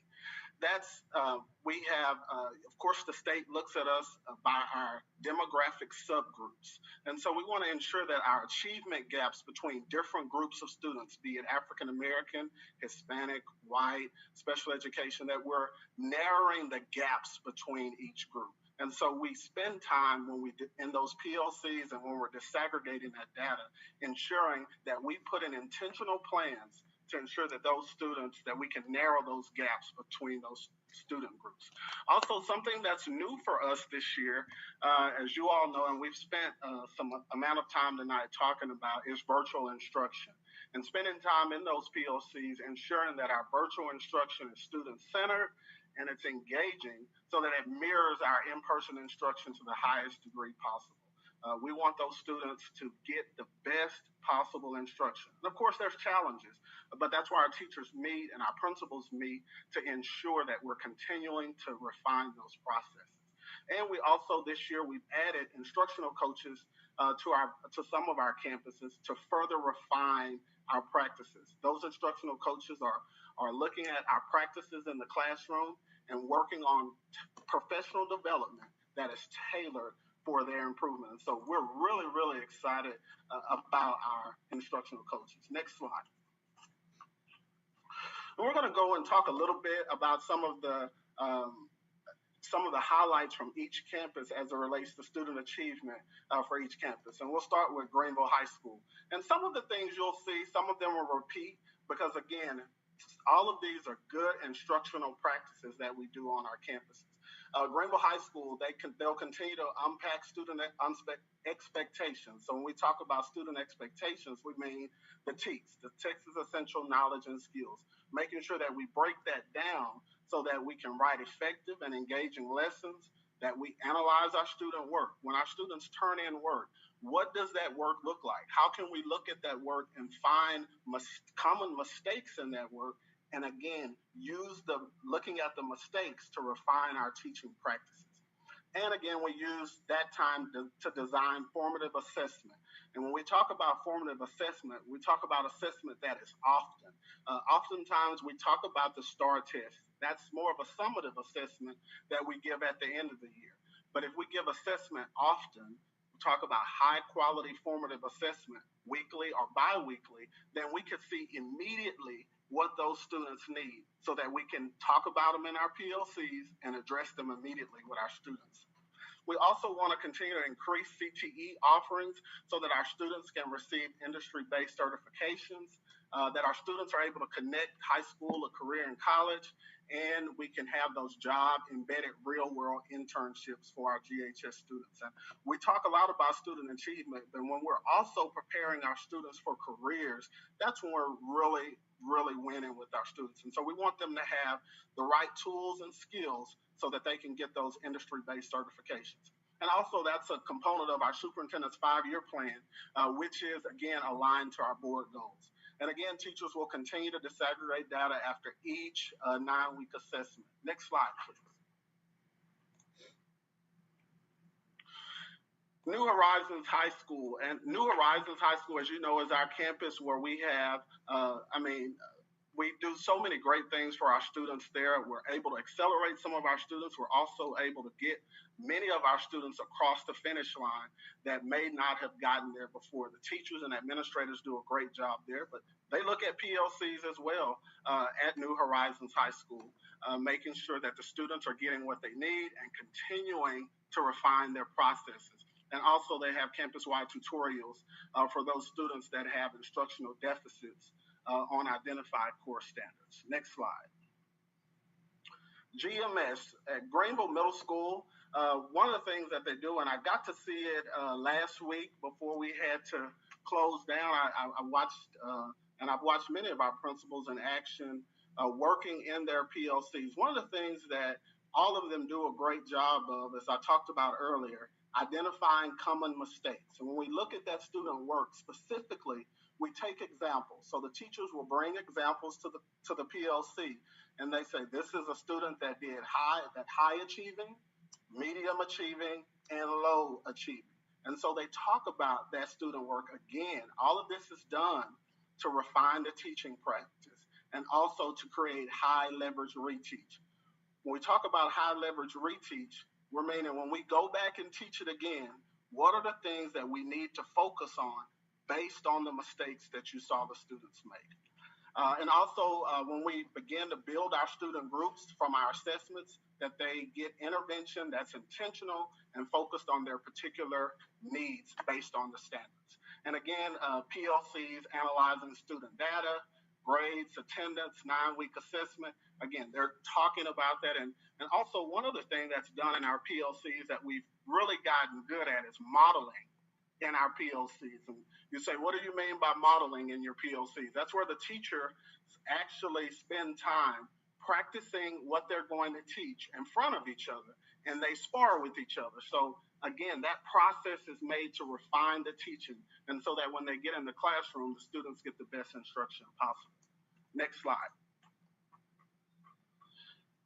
And Travis 6th Grade Center, and I have also on here, this campus has a targeted improvement plan, and I did not add this before. If you notice, if some of the things seem recycled, it's because as last year we did not have an evaluation tool. A lot of what we do that's based on student achievement in our district and campus and targeted improvement plans is based on the STAR test. And as you all know, because of COVID, we did not have a STAR test last year. And so campuses that were slated for targeted improvement, they're still slated for targeted improvement. We feel what we were doing and what we had done was great. And so we want to continue that. And I'll give you a few of the highlights from that. One of the things they do at Travis is goal setting. The students and the teachers set goals with each other. What is it that you want to do, or where do you want to be on your summative exam? We talk about 9 weeks assessment and talking about the STAR assessment. And so they continue to monitor those. They have conferences, and the students and the teachers and their families know the individualized academic goals. They review and they adjust those goals quarterly with their individual teacher. Again, we've talked about professional learning communities here. If you see something here about huddles, I talked earlier about the instructional coaches. This campus has 2 instructional coaches, and they huddle with the teachers weekly. And they talk about lesson plans, they share instructional ideas, develop a deeper understanding of the T-test rubric. And when we talk about T-test, that's how teachers are evaluated in Texas. And they gain professional development. And again, those instructional coaches will continue to work with those teachers. They plan professional development that's targeted for the teacher. Remember, the instructional coach goes into the classroom, they look at the instruction, there's a conversation in huddles after the instruction, and the professional learning on how to get better is targeted based on what they see and between conversations between the instructional coach and the teacher. And we also have a Region 10 facilitator that works with us to continue to help us on this targeted campus to refine our practices. Next slide, please. STEM at Crockett, and we have a targeted improvement plan here as well. Want to ensure, again, that our students have access to TEKS-aligned, guaranteed and viable curriculum. Again, that is our curriculum. We have a great curriculum here that's pushed down by our teaching and learning department. We want to continue to have lessons that are rigorous, objective-driven, and engaging so that students, both at home and at school, you'll see this come up, ensuring that our students at school and at home get the same instruction to ensure equity. Again, we talk about a clear and intentional focus on early literacy and numeracy, and again, planned professional development. I talked a little bit about ensuring that our professional development to support our teachers is intentional. And again, this campus has a Region 10 facilitator that meets with the principal weekly or bi-weekly to ensure refinement of targeted skills. Next slide, please. And talking about intentionality for targeted improvement, again, we're going to continue to review student work from the prior week. I've talked a little bit about that. Model lessons within our professional learning communities, monitoring the data, making sure every formative assessment that we have, we discuss our data and that we review it and that we can have it up, look at it on a data wall and see exactly where our students are and where we need to happen. Feedback is provided to each teacher.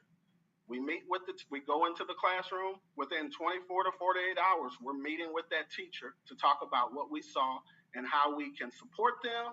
And if we need to support them to get better, we'll put those things in place. And we always will celebrate the great things that we see. And our lesson plans are continuing to be reviewed for content, differentiation, and alignment to the curriculum guide. Next slide, please.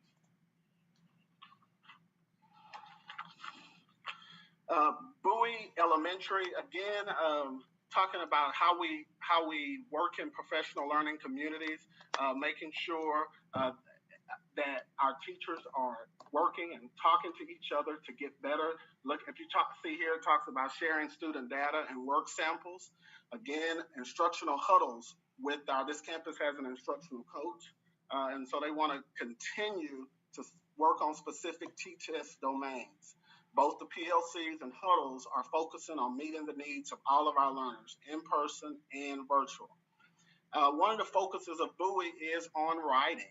And, again, we didn't have our evaluation tool at the end of the year, but I know they were excited about the work that they were doing last year around writing. And they want to continue to have that vertical alignment of writing K through 5, making sure the professional development focuses on writing, that students are writing across the campuses, and so that we can so that we can get better on our writing. That's something that they test in the 4th grade, but they've got to begin writing earlier, and so they can improve on those particular skills. And again, focusing on early literacy and numeracy in our K through 2 classrooms.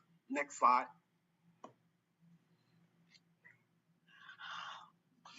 And Carver Elementary is up next, talking about teachers continuously tracking their own text, the students' text level fluency.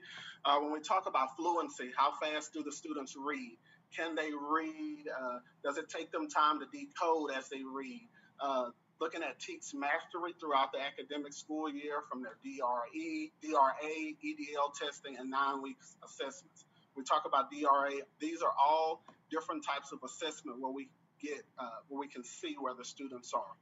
We're, again, disaggregating and analyzing student performance data. We do that on our 9-week assessments. We do it on our formative assessments. And a clear and intentional focus on early literacy and numeracy. We're going to continue to do that on every last one of our campuses. I was talking to someone earlier today about how important literacy is. If you are unable to read, you'll struggle to do anything. So it's important that we focus on that from the very start. Lamar Elementary. Lamar also talks about a big focus on 4th grade writing and ensuring there was a plan to have a writing boot camp last year, but again, COVID did not allow us to do that. But their plans are rolling forward this year to continue to have those writing boot camps to ensure that the students are ready for writing. Also incorporating learning walks. And I've talked about walkthroughs, but one of the things on this campus that they do is that the teachers participate in learning walks with the administrators. So they're able to go in and provide feedback to each other based upon what they see in each other's class. This is a pretty good tool for teachers. Teachers like to hear feedback from each other. Sometimes you get a good amount of feedback and discussion and dialogue between each other when they kind of talk about what they see in each other's classes. And LP Waters, our youngest learners. And what they do at LP Waters, they take, and it's a little bit different, but they take and you see here, boy, moy, and oi. That's how Dr. Baird says it. But it's beginning of the year. We take a beginning of the year assessment to see where our students are. We take one in the middle of the year, and we take an end of the year assessment. And I'll tell you the things the improvement that you see out of those 3 and 4 year olds is amazing. But they do the same thing that our other campuses do. They have professional learning communities in order to talk about what they see on those particular assessments and where those students are and what we need to do to get them moving. And also teachers there, they have a 30-minute intervention plan, as in all of our elementary campuses, to implement interventions for students that are in need based on a class writing system that they have. Next slide, please. Goal 2 is it talks about the district will maintain a safe and disciplined environment conducive to student learning and employee effectiveness. There's one of the big things that we did last year was introducing Capturing Kids' Heart. Had a lot of success with that, and we're continuing to do that again this school year. And 2 things that we must highlight is, and our state has really pushed down to increase the awareness of sexual abuse, maltreatment of children, internet predators, and suicide prevention training, as Dr. Liggins talked about earlier, talking to our students around suicide prevention training for our students. And also a big thing that I didn't go a whole lot into for this presentation, but for safety, our standardized COVID-19 protocols that we have on each campus and each district facility. And it's pretty extensive, and our principals and our teachers do a great job on our campuses to ensure that our students are safe and to follow those protocols that have been established by the district. Next slide, please. Goal 3 deals with human resources, and the district will actively recruit, support, develop, and retain highly qualified employees for all areas of the organization. I'm pretty excited about some of the things that are in this plan and what we're doing this particular school year. This year, all of our new teachers are paired up with an exemplary master teacher on campus so that they can support that new teacher. They start with them at the beginning of the school year, and they go with them through the end of the school year. Research says that if someone has someone like them that can support and help them beyond the administrator on campus, we're more likely to see them stay and continue to work on that campus. Also, that's part of our comprehensive retention plan. It provides avenues for GMS employees to seek degrees, certifications, and continuing professional educational hours in accordance with the district needs and priority. We also have a GISD administrative mentoring program to grow new and potential GISD administrators so we can grow our administrators. We want to provide scholarships and other incentives for faculty and staff to complete their degrees. And something that's really, really powerful is that our principals create an environment where teachers can thrive and find success. And we know that if people have a connection with a supportive leader, they're more likely to stay and to thrive and be a part of that winning team. And so we recognize our principals today, but many people connect with their principals and they stay around longer because they have that connection and support from their principals. Next slide, please. Goal 4 is centers around our finances. And so we're so proud of what our financial team has done. And what I'll talk about here is just creating an annual budget and audit report so that they can provide you all with an in-depth overview of the finances of the district. Included but not limited to budgeting, financial planning, district goals, objectives, all of those things that support our district to improve student achievement. And also here toward the end of the year to conduct building inspections with our principals and maintenance supervisors so that we can prioritize maintenance needs and future needs. Next slide, please. And our final goal is around communication. Again, we're fortunate to have a great communication department. One of the things we want to focus on this year is continuation of communications and a marketing campaign highlighting our innovative new CTE programs. We have some great new CTE programs and we need our community to know about them. And so our communications department is excited about launching that so people know what we have to offer and how we can offer that up to our community. And also organizing special events that showcase our student work and highlight the academic accomplishments of students and staff, and also making sure we have public relations representatives on each campus so that they can share news, highlights, and vital information, because there are so many amazing things that happen on our campus every day. I was telling a friend the other day, COVID isn't the only thing happening in schools. There's a lot of learning happening, and there's great things that are there to support students, and we need our community to know about them. Thank you. Any questions? I have one in particular that stuck out when you were talking about Lamar and how the teachers often give, really good feedback when you're doing the walkthroughs. If that's working well at Lamar, could that also be incorporated into the other schools, or are they already doing it too? That's a great question, and people do it in different ways. This was one of the big focuses of the principal at Lamar last year, and it was something she had a lot of success with, so she kept it in the plan this year, and so that is something that we can definitely talk about with our principals about. Yes, ma'am. Lisa? Yeah, I have a couple questions. First is, you said that there is almost sometimes more than one instructional coach at each campus. How do you identify who the instructional coaches are going to be? Is there some requirements that they have to meet to be an instructional coach? I can answer that one. Our instructional coaches this year were our interns in the Texas Tech program last year that came out to get their masters in instructional leadership. And so this year they signed a contract with us to be with us 3 years after getting that full scholarship. So this year they were all placed in the role of instructional coach. Okay, and do they have classroom experience? Yes, they actually came out of the classroom. Okay. Okay. The other thing I wanted to ask was at the elementary level, with the interaction being so limited, you could correct me if I'm wrong, but I think, isn't it the T-test some of their strategies, winning strategies, are focused on interaction with children in the classroom, and with the limits on that, and them being walked, the classrooms being walked and them being graded, for lack of a better word, on how they're doing. Have we altered those expectations?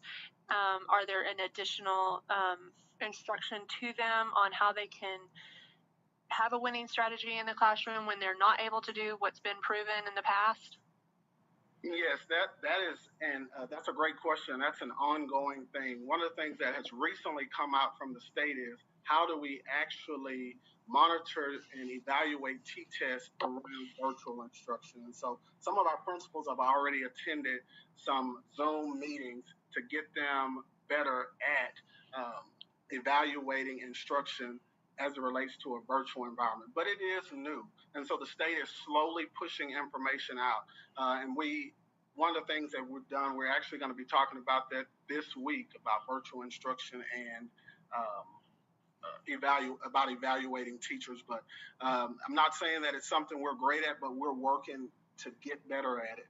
And the state, again, is pushing more and more information out slowly about how do you sit in a Zoom and evaluate a teacher when you're used to sitting in the class for 45 minutes and taking notes. And so it's something we're talking about. We're not experts yet, but we're learning together through it. I think that, are you talking more about like high school? I'm talking more like elementary, like interaction with the teacher in the classroom is limited, and they're not able to do teamwork, or, groups are limited. And so my question is more like, how our teachers are being graded? How are we going, is there are we going to alter the way they're graded because of the different ways they're having to teach? T-test is from the state. It's a test that's given by the state, graded by the state. So that can't be altered. So they could potentially receive a failing grade because of the new way that they're having to teach. That won't happen. And T-test is kind of more of like a rubric. So they have all of these things, and so the principal has to decide where the teacher falls based on the T-test rubric.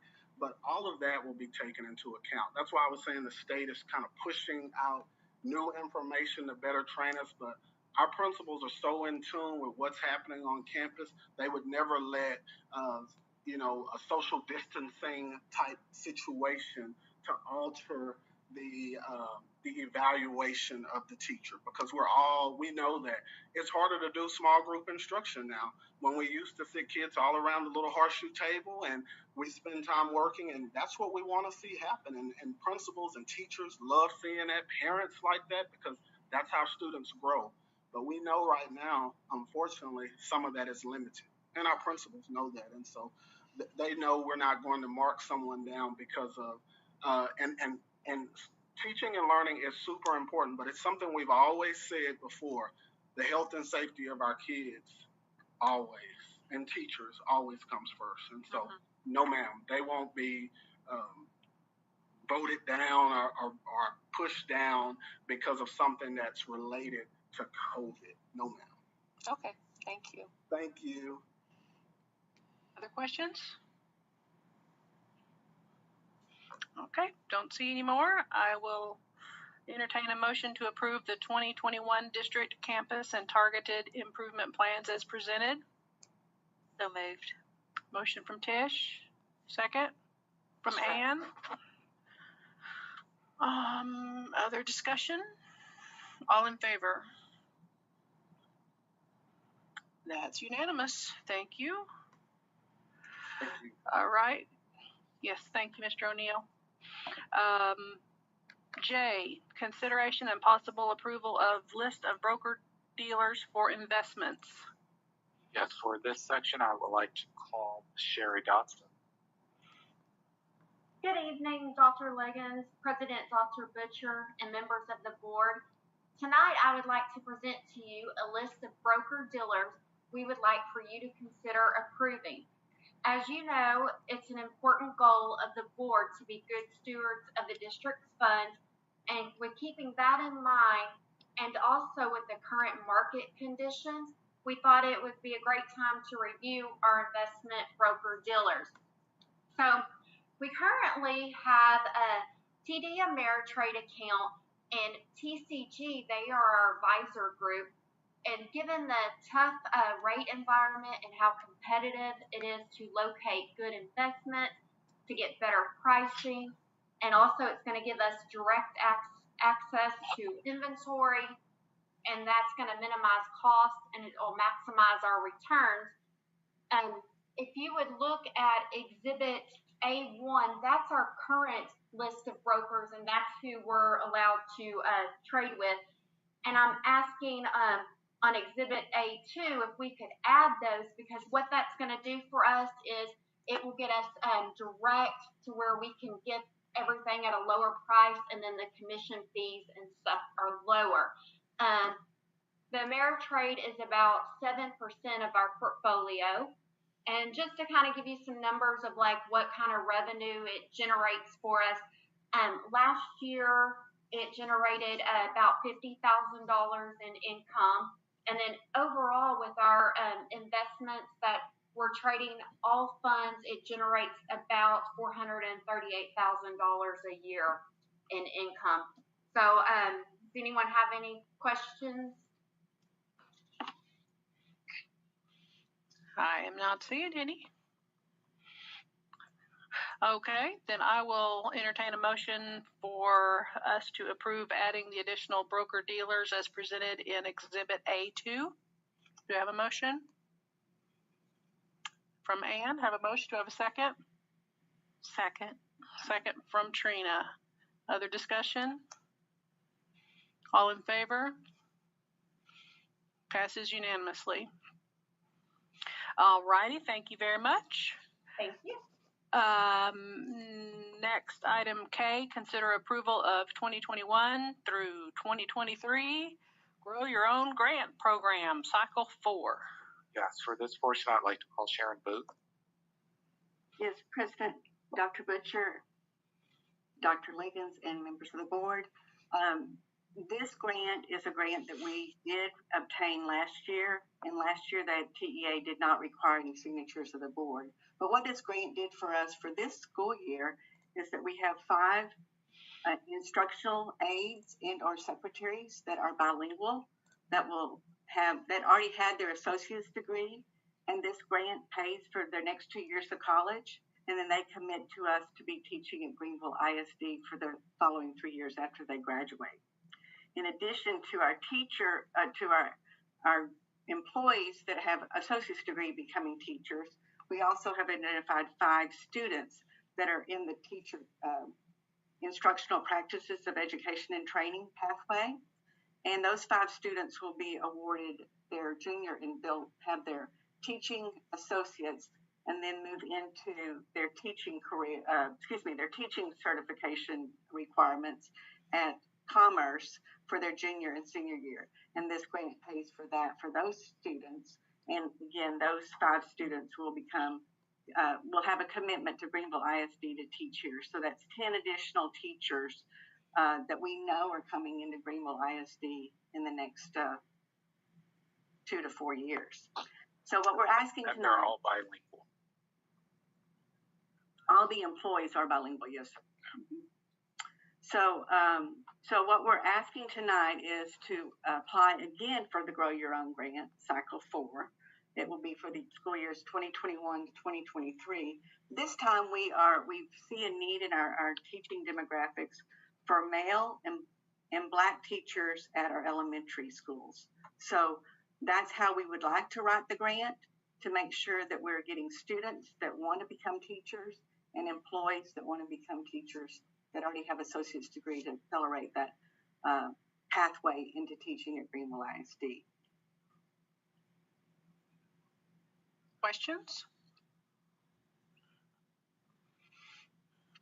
I don't see any questions. Therefore, I will entertain a motion to approve the superintendent to submit the letter of commitment of Greenville ISD to apply for the 2021 through 2023 Grow Your Own Grant Program Cycle 4.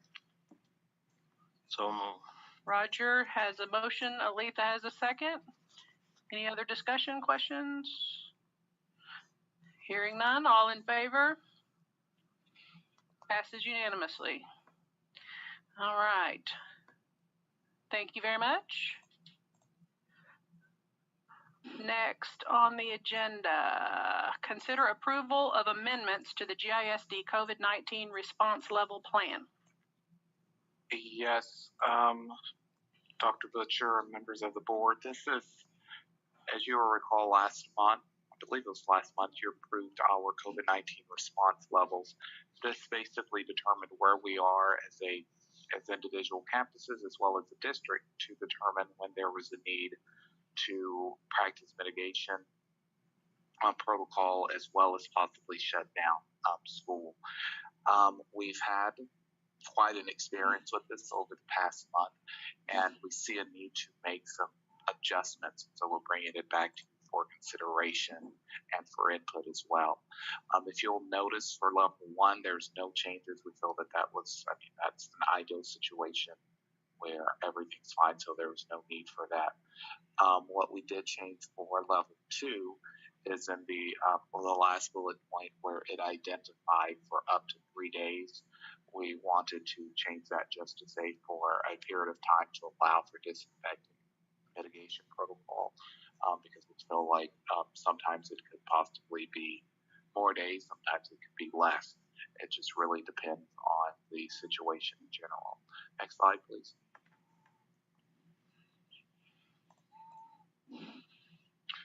For level 3, the same thing changed, just for that instead of specifying amount of days, it allows for more flexibility for that.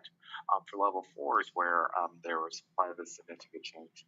We would like to change that 10% of in-person exposure on a campus or facility population to 25%. And I think also what we found is that or statement is quite critical, because 25% on certain campuses will look completely different than 25% on other campuses. In fact, there are some campuses, if there were 10%, the campus is rendered completely unmanageable based off its size, based off of the way it possibly operates. Whereas others, they can go up to 25% and it's still not a major issue.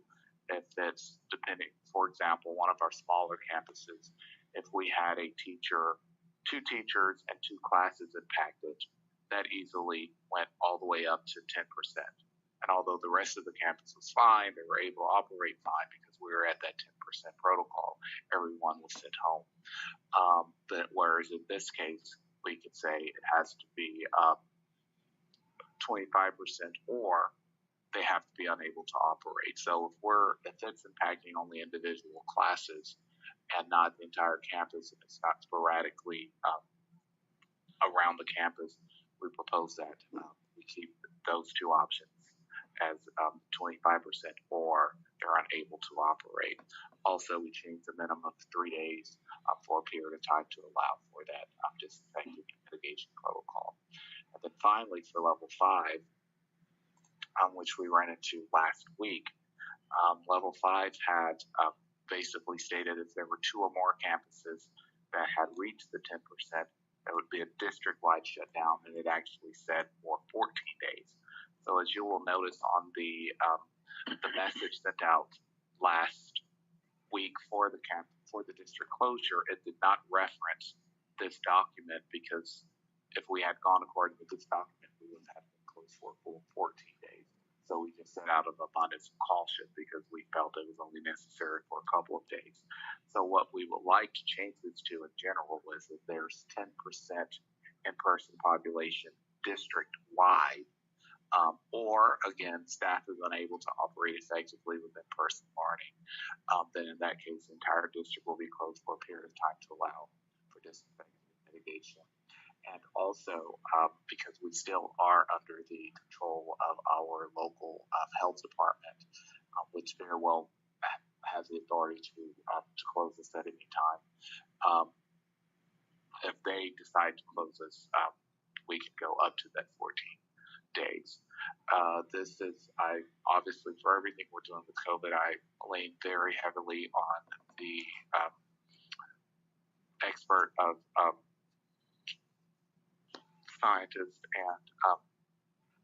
and health professionals. And so Ms. Noel is here to also answer any questions. Noel? Well, I am not sure I'm an expert scientist, that's for sure. But yes, I'm here to answer questions. I have a question. Can you hear me? Can you hear me? Yes, I can. Okay. On level 5, are we going to leave that as exceed 10% of in-person, or are we changing that to 25% like we did on level 4?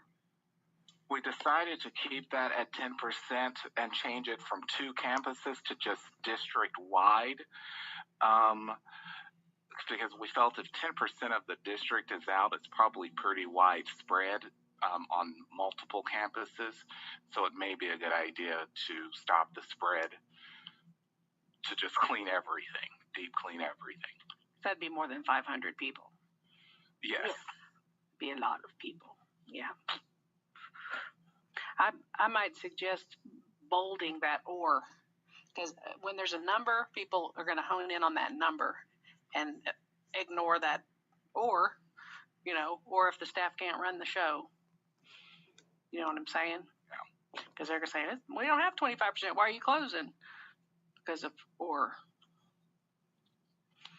Other questions? Yes, I have a question. So my question is more about what TEA says about close contact. So it basically says that you're being directly exposed to infectious secretions or within 6 feet for a largely uninterrupted or sustained extended contact period throughout the course of a day of approximately 15 minutes. However, additional factors like case and / contact masking, ventilation, presence of dividers, and case symptomology may affect this determination. So what I read in that is that we have a little bit more to say about what close contact is versus what we're doing. And so some local, some districts around us are considering like who the child was in close contact with. So if it's like the football team, of course, they're in a lot of close contact with them. But if it's in a classroom and they're sitting 6 feet apart and they have masks on properly, are we shutting down a whole classroom of, healthy children and not allowing them to come to class? One of the things that we've been doing up to this point is just making the health of the kids a big priority and following the CDC, which is stricter than TEA right now. And CDC, and I'm quoting from them, what counts as close contact is that you were within 6 feet of someone who has COVID-19 for a total of 15 minutes or more, and you provided care at home to someone who was sick, or you had direct physical contact with the person, hugged or kissed them, you shared eating or drinking utensils, and they sneezed, coughed, or somehow got droplets on you. So that is more restrictive than TEA. This does not take into account masking. CDC does not take into account masking. I believe that might be something worth evaluating. Noel, I thought, for example, at the high school, we've had several people that were exposed that were within basically what Ms. Cruz just stated. Not the whole class was quarantined, just those people that were close by. Is that an accurate information? Yes. That is an accurate information, or that is accurate information. Okay. That is accurate information. It's easier at the high school. Yeah. They're more separated. They're on hybrid, so they're more separated out. So when it comes to classroom contacts, that's an easier determination to make. The athletic gets a little trickier because they are, as you said, Ms. Cruz, closer. But it's the I thought that it was across all campuses that we were doing that, closing entire classrooms when people were diagnosed with COVID. I only heard, I'm not in the classroom, I'm only hearing this from the community. But if that's not the case, then, I understand that. But what about within the elementary school? Are we not taking can we not do that in the elementary side as well, especially if they're sitting 6 feet apart from each other and they're completely masked all day? We have done that at the Travis 6th Grade Center with their seating charts that they have had. So we have done that at the elementary level where we have had that come up. Where we have quarantined whole classrooms has been more in the younger grade levels where they have all been mixing together and closer. But we have been able to do that type of contact tracing and minimize the quarantine, particularly at Travis. That's where that has occurred at this point. So that's been real helpful to keep more kids in class there. And I would say at LP Waters, it's impossible because of that maturity and age level, and everybody has a runny nose and wipes and touches everything. So we will do a whole classroom at LP Waters, and most likely kinder and first grade as well.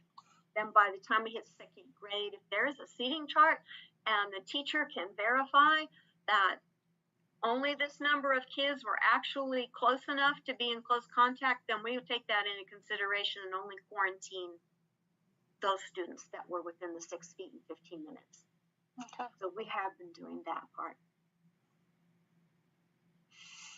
And I would just like to take this opportunity to affirm Noelle, Ms. Bars, because she makes some tough decisions. She has to call me with some things that I don't necessarily want to hear. And, obviously we're working on trying to keep school in session and keep kids learning.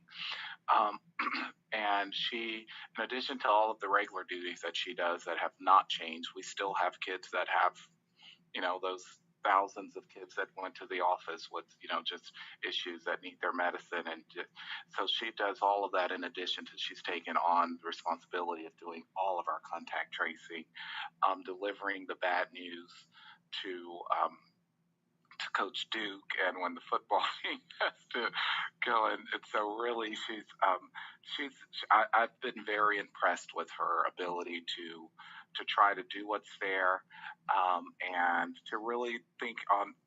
She also realizes that people are concerned about their educational programs, people are concerned about their athletic programs, but she errs on the side of what's going to be best for student safety and their health as well, and as in addition to the adults in our district. So thank you, Noelle, for all of your work on this. Yes, thank you so much. Yeah. Thank you. Thank you, Dr. Liggins. I will say on a light note that Coach Duke said with the games that they can play, if they go district, I get to be in the team picture. Right. I'll be there for that. And I also want to just comment, I want to mirror Ms. Cruz's concerns because it concerns me greatly too. This is a whole community issue. And the COVID-19 and becoming ill is not the only thing that's affecting all of our kiddos right now. I feel it. I feel the lack of connection, this separation. It is a big deal. And I would like to look at the data of our first 6 weeks. I think we're in our 7th week now of our quarantining processes and see if kids are actually contracting it on campus. Just for a quick overhead view, it's where kids are mostly contacting their COVID-19 is outside the school district, within their own families, within family gatherings, funerals and weddings and those types of things. So that is where we see the trend coming from, where they are contracting COVID at this point. And I would like to say with these level responses, also just affirmation to our community, because every time we have to close a classroom or we have to put a kid on quarantine, that's potentially a parent having to stay home from work, a parent having to make arrangements that they didn't necessarily think they'd have to make a few hours beforehand. And we've had a lot of support with people understanding, okay, we have to do what we have to do. So our community has really come together and supported us.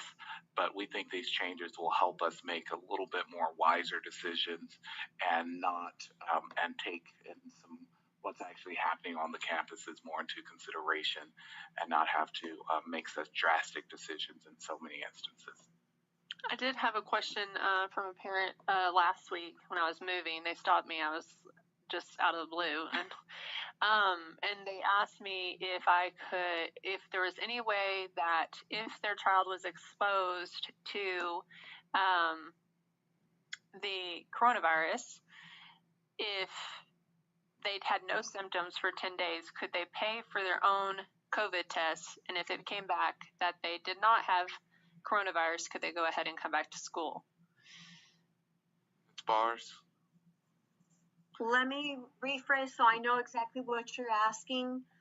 A student who's been exposed goes and gets a test and can come back in 10 days if they're negative? Yes. Okay. No, the answer to that would be no, the test won't make a difference. The CDC requirements of quarantine is 14 days. So it would still be 14 days, even because asymptomatic, they're not as contagious as others. But also that 2 to 14 days from exposure is that time when the virus can still pop up. So the CDC is very firm on needing to observe the 14-day quarantine regardless of going out and getting a negative test. I do believe we've had some exposed people, like in their last couple of days of quarantine, got sick. And I think I phrased that wrong. Like the person that stopped me, it wasn't a problem or anything. It was just I almost forgot to ask it because it was kind of like last minute. But anyway, thank you for the answer. You're welcome. And it's, you know, it's very confusing to a lot of our parents. One of the questions I get is, how come the person who was sick came back to school 2 days before my child who was quarantined? Right. And The ones who actually are positive come back faster than the ones who are exposed. It's very, I've got one in quarantine in college. It's like, but wait a minute. Yeah. Yes. But, you know, most parents who call me, even if they're feeling a little stressed when they first hit me, they're seeking information, they're seeking to understand. And I get that. I'm extremely understanding of that. There's days when my head spins and I go, okay, we got to look at this one more time and speak it out loud. I'll call one of my nurses and we have an out loud discussion. So I have felt that I've received very positive, informative inquiries from all of our family, all of our GISD family, including our teachers, and been very supported by them. They're just information seeking and trying to understand. Some of the people that I've talked to were just happy to know that there was an actual plan. Yep. Well, we better have one by now. Yeah. There does seem to be confusion, the 10 to 14. You know, some places are doing 10 days, some places are doing 14. And, you know, that is it's confusing. Yes. So. Yes. All right. Any other questions about this? Statements? Okay. Then I will entertain a motion to approve the amendments to the COVID-19 Safety Response Levels Plan. Motion by Letha, second by Ann. Any other discussion? All in favor? Passes unanimously. Thank you very much. Well, all right. That was a lot of action and discussion, folks. Yeah, mine is too.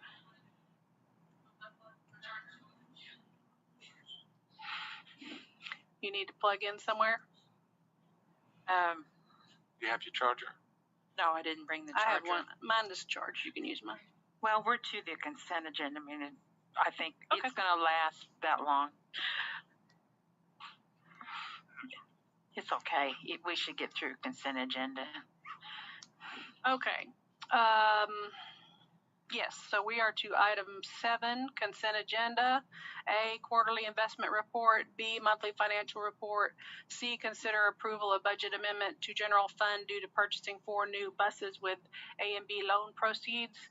D, consider approval of budget amendment to debt service fund due to issuance of refunding bonds. E, consider approval of secretary's certificate regarding corporate resolutions. F, consider approval of vendor list. G, consider approval of 2019-2020 Hunt County Head Start annual report. H, consider approval of school health advisory council members for 2020-2021. I, consider the third reading and adoption of policy update 115 affecting local policies. And J, board minutes for September 15th, 2020. Does anybody need to remove anything from the consent agenda? H, School Health Advisory Council, okay? You need to recuse yourself from voting on that item, I understand. Okay, we need to remove H. Does anybody need to remove anything else?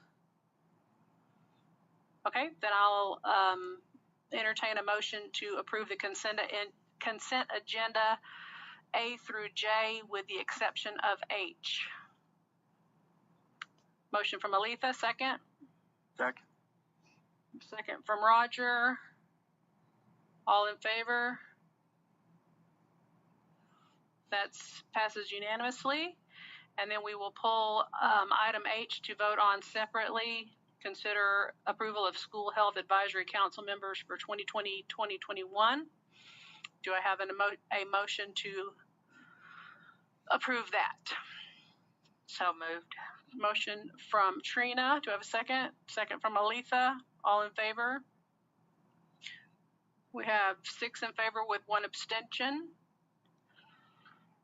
So that passes. Very good.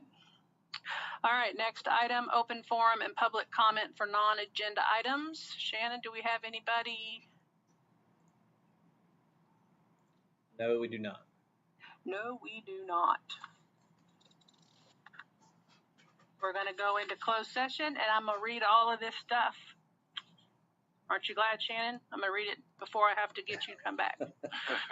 All right, here we go.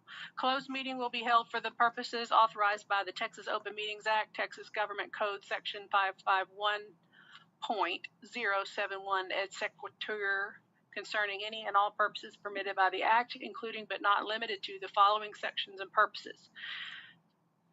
Texas Government Code Section 551.071, consultation with the board's attorney on all subjects or matter authorized by law. A, consider legal advice regarding personnel issues. B, consider legal advice regarding any agenda action item. B, Texas Government Code Section 551.074 for the purpose of considering the appointment, employment, resignation, evaluation, reassignment, duties, discipline, termination, or dismissal of a public officer or employee.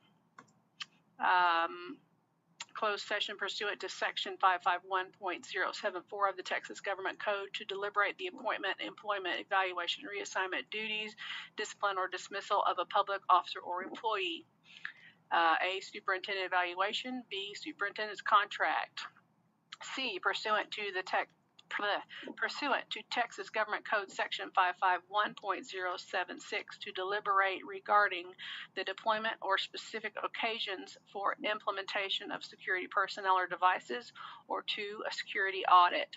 D, pursuant to Texas Government Code Section 551.089 to deliberate regarding 1, security assessments or deployments related to information resources technology. 2, network security information as described by Section 2059.055B, or 3, the deployment or specific occasions for implementation of security personnel, critical infrastructure, or security devices.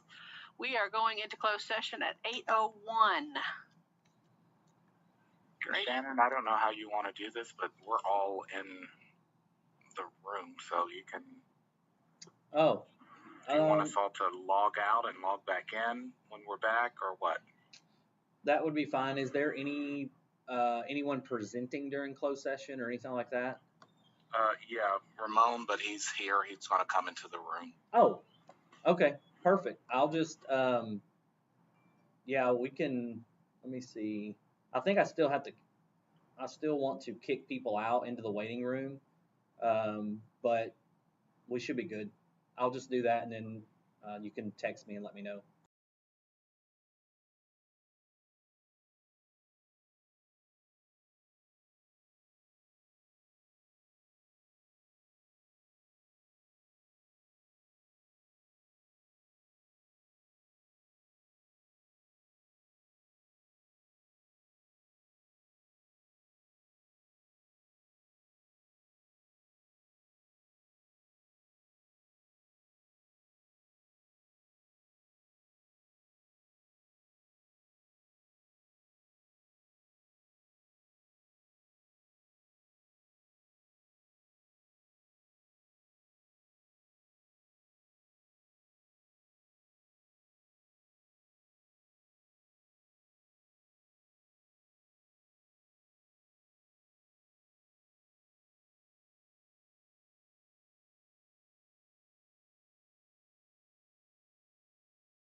Act on superintendent evaluation. We do not need action on that.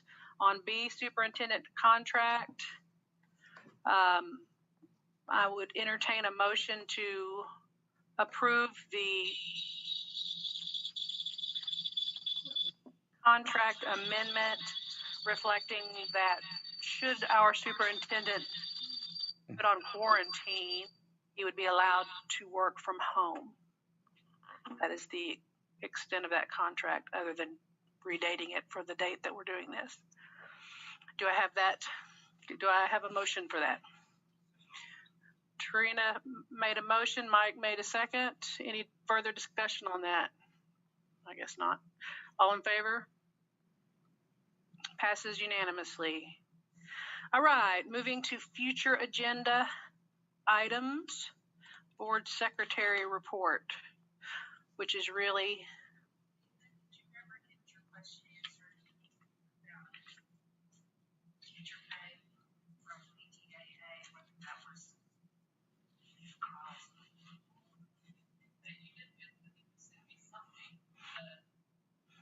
HR data.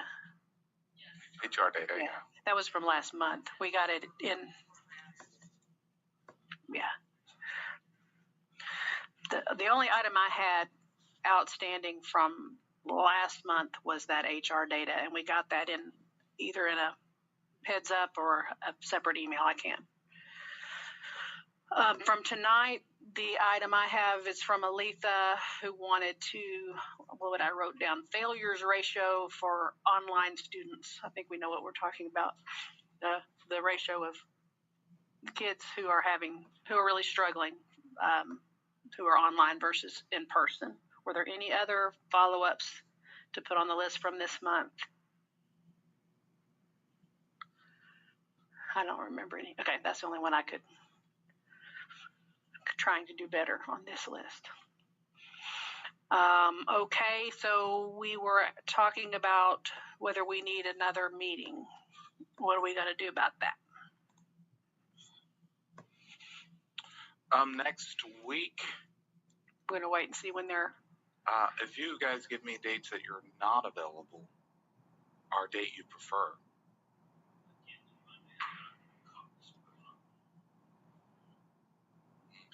Not Monday. Does Tuesday work for everyone? I think so. I'll shoot for Tuesday evening, yes. 5:30. Here or online? Your preference. Here or online?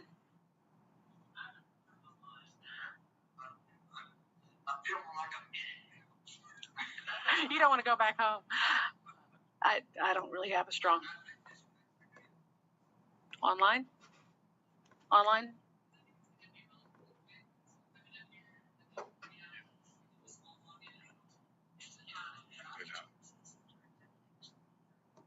Say again.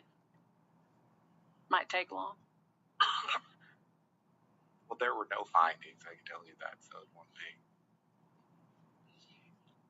Okay.